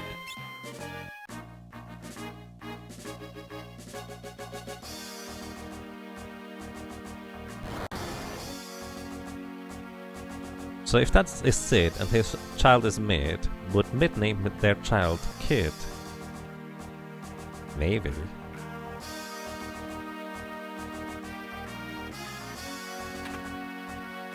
I don't know how you get to the K there. Oh yeah, I suppose it is the grandson, that's true.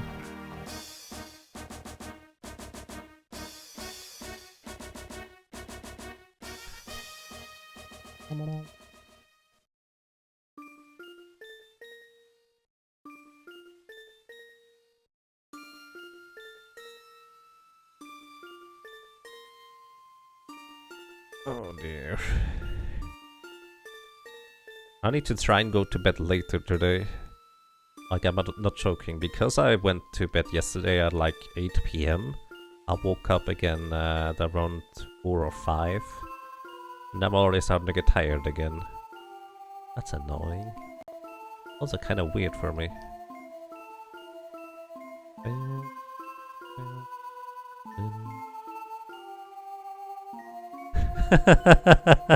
Since Mid's parent isn't mentioned, can one assume they were Rid? Sure, why not? That's a good one. We got Rid.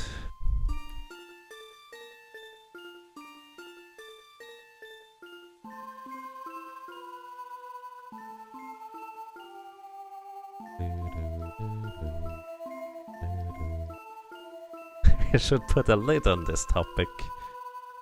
Oh dear. It would be exactly 5 letters between Sid and Mid. Okay. So we could hit. Alrighty, so... Wow.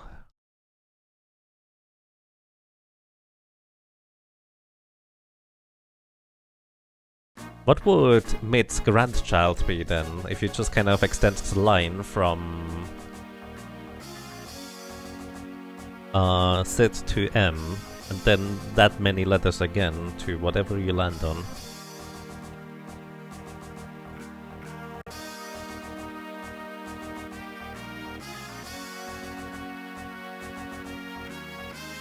So I actually have a family name. I think if you were going from that, it would be Big, Mid, Lit. Well, if all these names would fit. It would be Wit.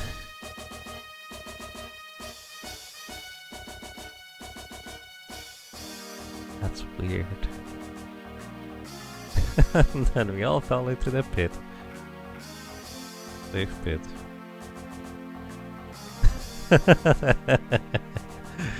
Slightly too late. Oh, this is great.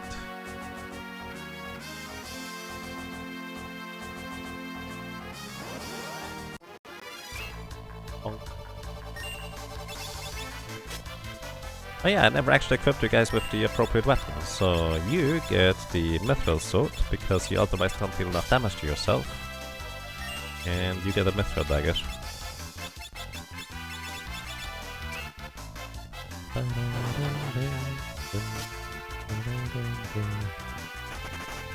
Look what you did. Oh.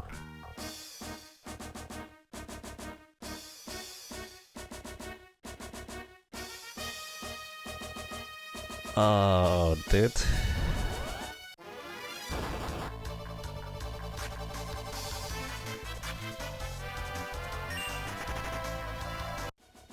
How much money do I have? It's actually surprisingly close to an angel ring. Maybe that would be reasonable to go for anyways. And use Bear Quit. Can't get rid of this meme now. Nope.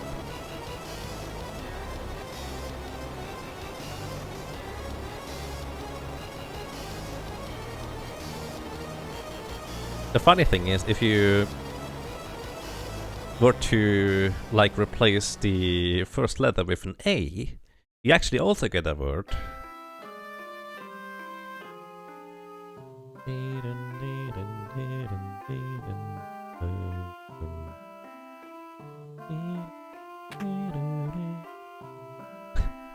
Can I skip this if you go off the grid?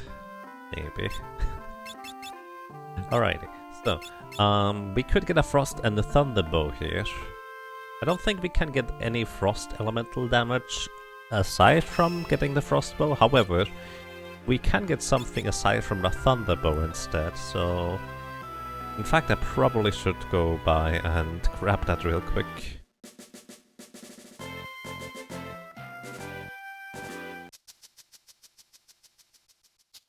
Adol Kristen. Is that from East? I think Adol is that. I know from East. Only played East 1 and Oath of Helgana, whichever one that is. Indeed need some aid.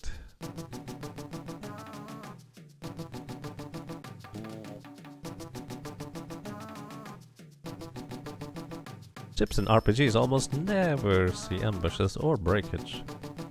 Especially not in Final Fantasy 3. That's kind of one of the few things I know about that game.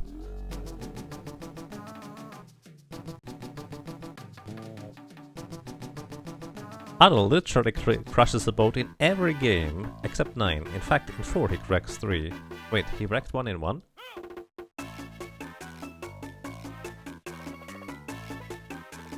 You really shouldn't be a pilot, huh?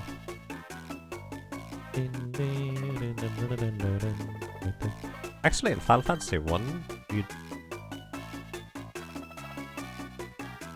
don't crash anything. Strange. In 1 and 2, he shipwrecks his own small ship. Okay, I don't remember that part, but then again, it's been a while. Yeah, the boat is safe in Final Fantasy 1.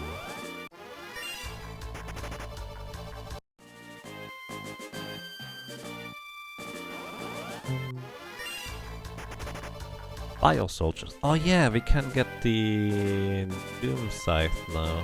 You know what? That's probably a good place to grind as well.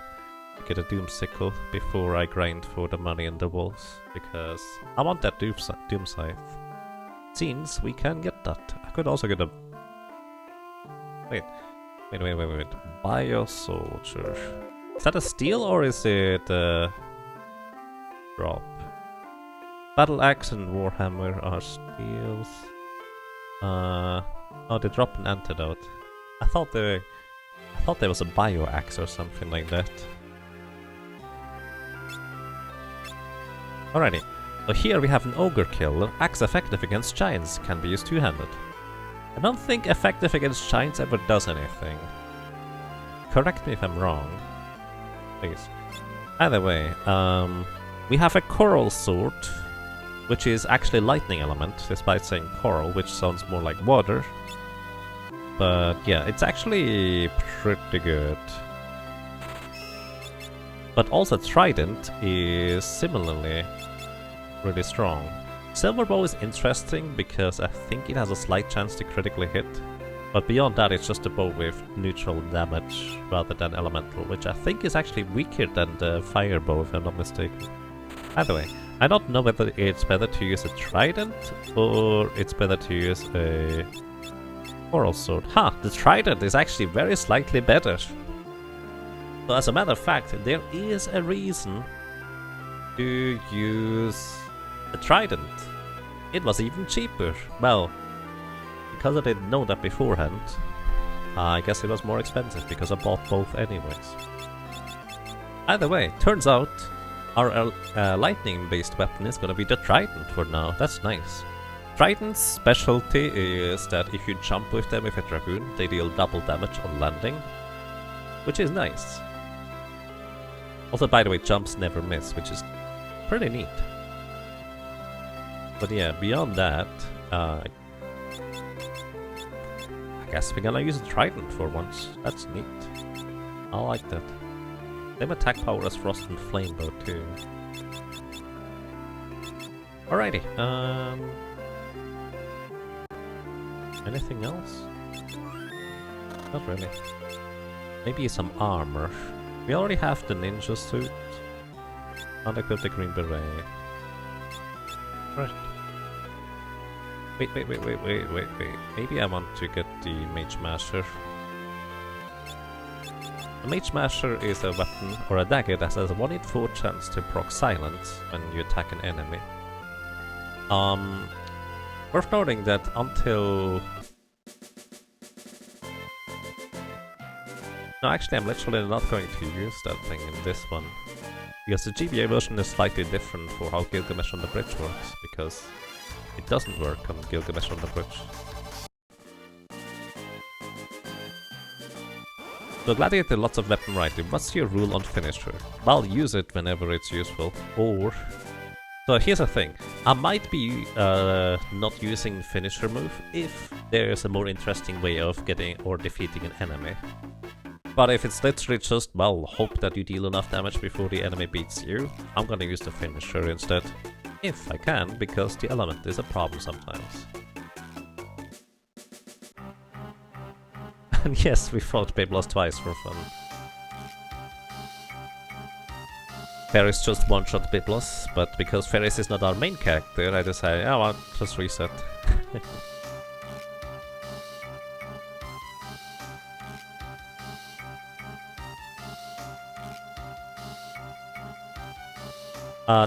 Well, the reasoning for who we choose as a main character is somebody picked it when the previous run ended as a raffle.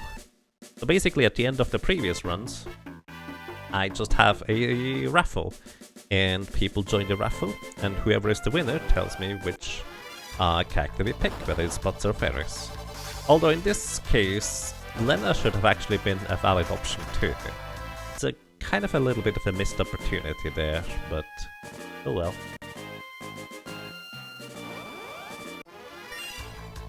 Yes, Ferris was definitely a more optimal choice, because she would have been able to defeat Biblos very easily, and more importantly, Soul Cannon, honestly. Because Butts is the only one of the group. That's not true, Galuf couldn't defeat Soul Cannon properly either. Either way, both Lena and Ferris would be able to defeat Soul Cannon very easily. However, we have to resort to the good old Angel Ring strategy, probably. Alrighty, either way, before we get to that, welcome to Sandworm. Sandworm has 3000 HP and is always considered to be in the back row, which is where, if you can equip a bow, you would actually deal full damage rather than half. Sandworm itself only really does two things. It attacks with Sandstream, or whatever it's called, and that deals 60 damage to everybody in the party and inflicts HP leak damage. And the other thing he does is he just does a physical attack, but because he is considered in the back row, and I'm considered in the back row, he only deals a quarter damage with this. Yeah, HP leak basically is just continuously you lose HP. Also, if you attack a hole by accident instead of the worm, you will, well, fall into the hole and lose half your HP. Well, at least that's the mental image I have. You basically counter-attack with Demi/Gravity, and half your current HP is gonna be gone. Unless you resist it, which you can. Oh wow, that's just mean. I just elementally attacked the hole. And I fell into the hole. That's not good.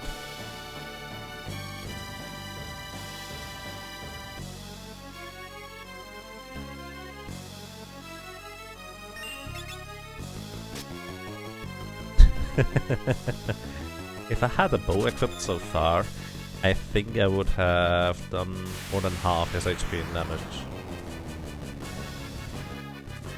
Yeah! Word Spy, thank you! Thank you so much for 2 months of support. Welcome back. I'm glad you enjoy your stay. I hope you're doing well. Thank you so much for coming back. There we go. We got him. Oh.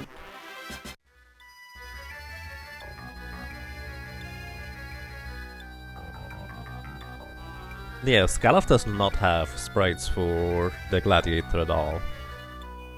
What I'm however wondering is whether he can use the finisher at all, because, like in theory, it's going to be Earth Element, but practically, because the move is probably only wrong way. Not done that before. Practically because the move is probably only programmed for Kara.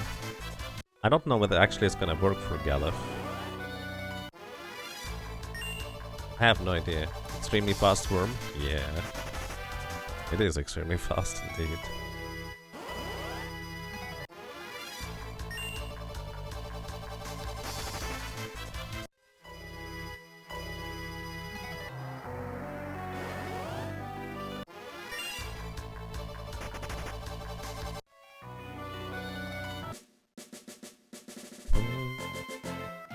Either way, with such a big worm, you probably could fish up quite a big fish.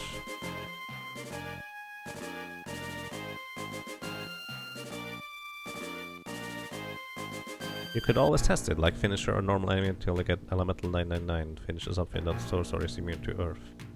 Suppose we could do that. My first time going to test this is gonna be against Gilgamesh in the basement, just to see whether they even malfunction.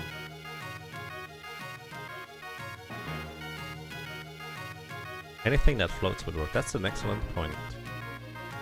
So, could use it on a birdie in North Mountain. Whee! Bum, bum.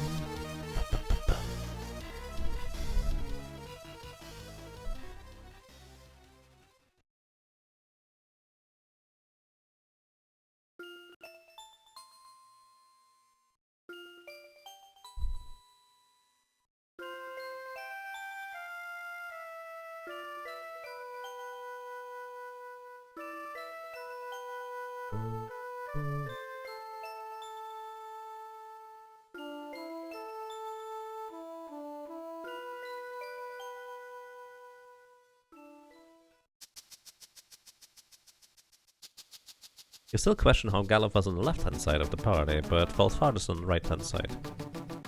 Maybe the perspective is rotated. Yeah, that was my first thought as well. Or, you know, maybe they didn't fall straight down.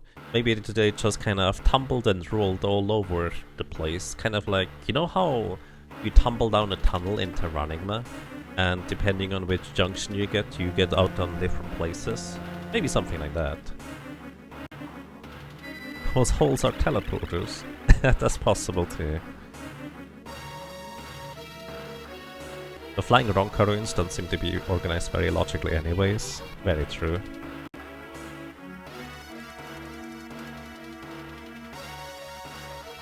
To separate that for the fall would have been great enough to kill due to terminal velocity.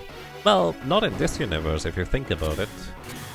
Because if you can survive something like, I don't know, an elephant running at full force at you and only take minor damage, then you would actually be quite fine for the most part.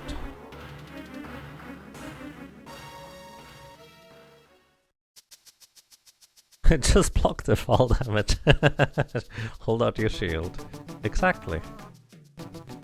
Then again, falling into the hole at the sandworm was basically just half damage, no matter how far the hole is, I guess. You would never want to test that elephant theory. Right, but the thing is, it's kind of a similar concept as to, let's say, a train is just running into you. If you survive that in some universes, there's no reason why falling damage should be any more dangerous.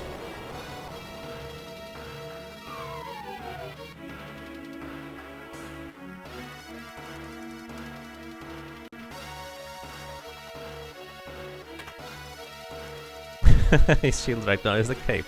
I dodged the ground. Roll a dexterity check. 25. Okay. You dodged the ground. I still like the confused Chocobo. Yeah, it's great. I agree. Yeah, we're gonna go into the front row here. Actually, I don't know. I think Crayclaw is actually really fast. I keep the Magos equipped by default and then switch over to the Trident once we get there.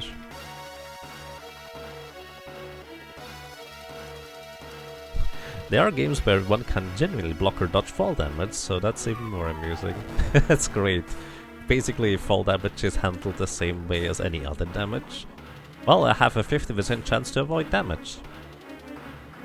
Nice, no fall damage.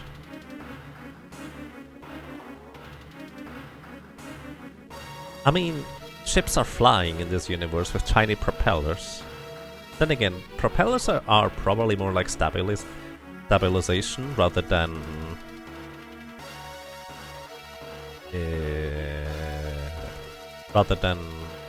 lifting you up.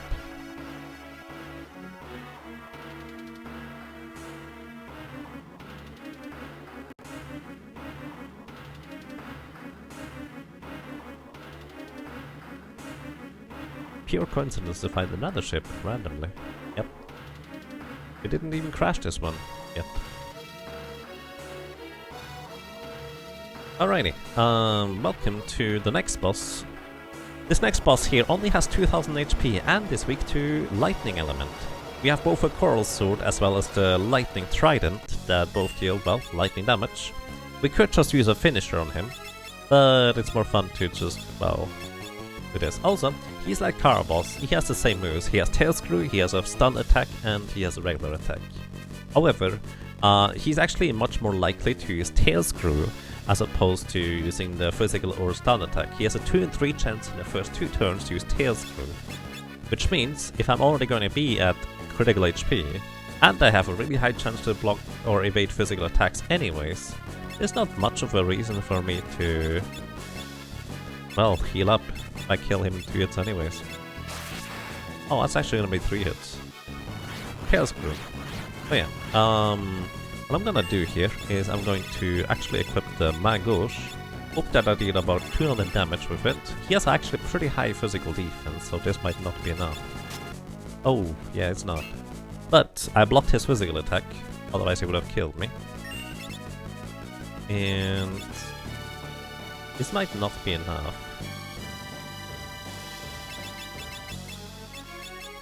Let's go for the Trident anyways. Nope, it was enough. Just barely enough. Alright. And we get a Frostbow. I forgot about that. I didn't need to buy one. It's a guaranteed drop from him.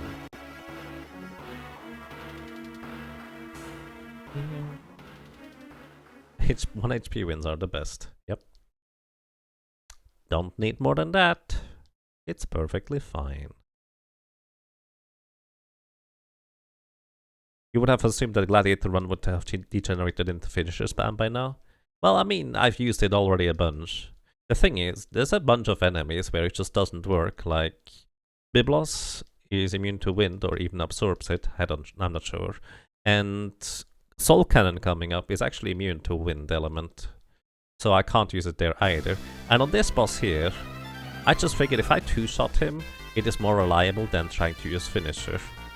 But also, I do like to not use finisher if there's like more interesting options, like if there's a unique combination of abilities or tools that I can use with weapons and such, then I would rather use that instead of finisher. It's effectively a case-by-case basis. If there's like just, well, I guess eventually I just need to deal much damage against the boss and there's not really anything interesting you can do, I have no qualms about using finisher. I will. I will use it more in the future, but just not right now. There are a couple of jobs that died to Crayclaw a couple of times. Yes, for example, the Thief. The Thief died to Crayclaw quite a lot, in fact. Because if you don't have the ability to, well, deal lightning-based damage, he has pretty high physical defense, and if your character doesn't have much physical attack, it's difficult. White Mage also had a lot of trouble with Crayclaw, if I'm not mistaken. He seems to have everything rough. Actually, surprisingly not. Once you get to double lance in World 2, it is somewhat decent, actually. Biblos was definitely the biggest hurdle for a Thief, and Crayclaw right after, but beyond that, Thief did surprisingly well. Yes, I mean, Steel Utility gave us high potions and elixirs early a lot, so that helped.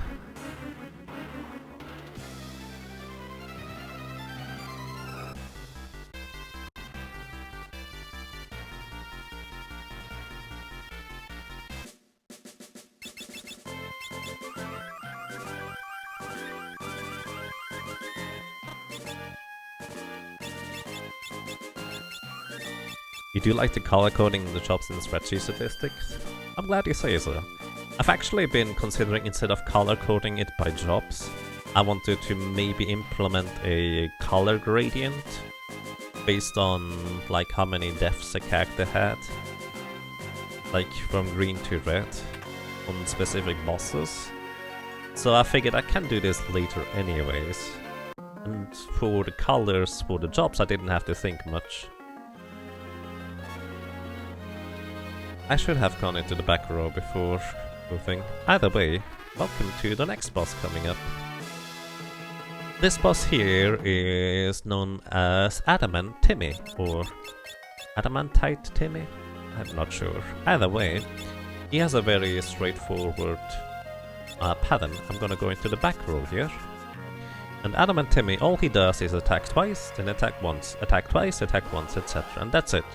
He even says he does a critical attack, but he actually does not deal any more damage than, well, his regular attack does. He has 2000 HP and always has... He always has shell and armor, which means armor reduces all physical damage received by half, shell reduces all magic damage received by half, and the magic attack hit chance is also reduced by half through shell.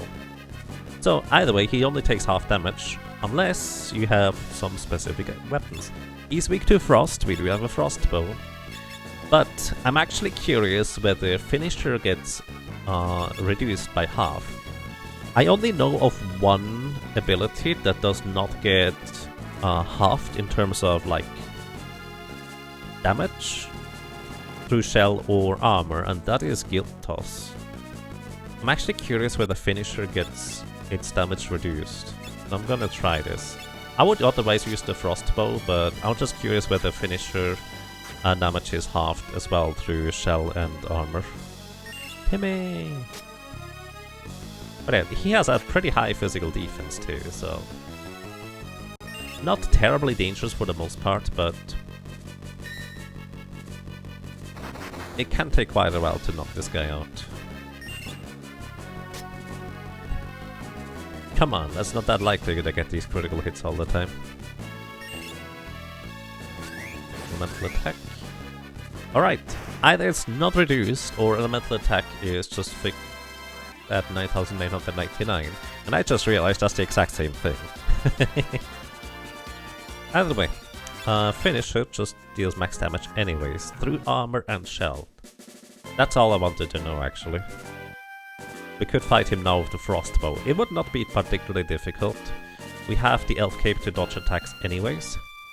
And we pierce his defense through using ice-based damage.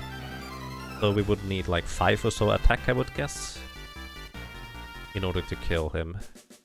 Maybe a little bit more. Does elemental ignore magic defense? If he is weak to a certain element, it does ignore defense. Also, physical attacks are targeting defense even if they are physically elemental. There is effectively a physical magical split based on what the attack type is. So if I use a frost bow, it targets physical defense. If I use a ice-based spell, it targets magic defense. Alrighty, and we have arrived at Soul Cannon.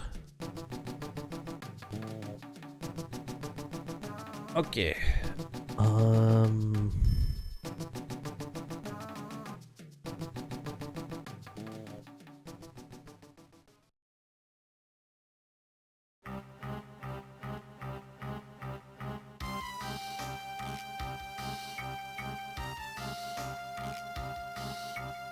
Welcome to you, Master Hodge, and thank you for the good luck.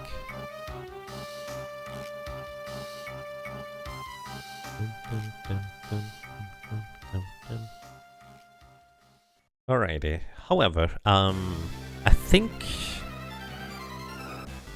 I want to figure out a few things. I want to try and come up with a theoretical strategy to not have to farm an Angel Ring against Soul Cannon. So I think due to that, and because I'm really tired unfortunately still, I think that's it for today, everybody. Sorry about the shorter stream. But as I said, I want to figure out maybe there's some way I can like use some clever tactics to get past Soul Cannon without getting an Angel Ring. And there's going to be some grinding anyways. So Almagas actually kind of mentioned that last time, and I didn't even really think about this until, well, he mentioned it. But it also makes sense for me to end the stream before doing the grinding. That way, when I start the stream next time, I can just start grinding and people can come in and not miss anything. So that's gonna be fine. So, as a heads up, what I'm gonna be grinding out next time is going to be, I'm gonna farm a Death Scythe, because we can equip Axes. That is gonna be a weapon that's gonna be quite fascinating to use, I feel. And I will be figuring out whether I need to get the money for the Angel Ring. If I'm really unlucky with farming the Death Scythe, I will have enough money anyways. But then again, I would be able to buy a Flame Ring.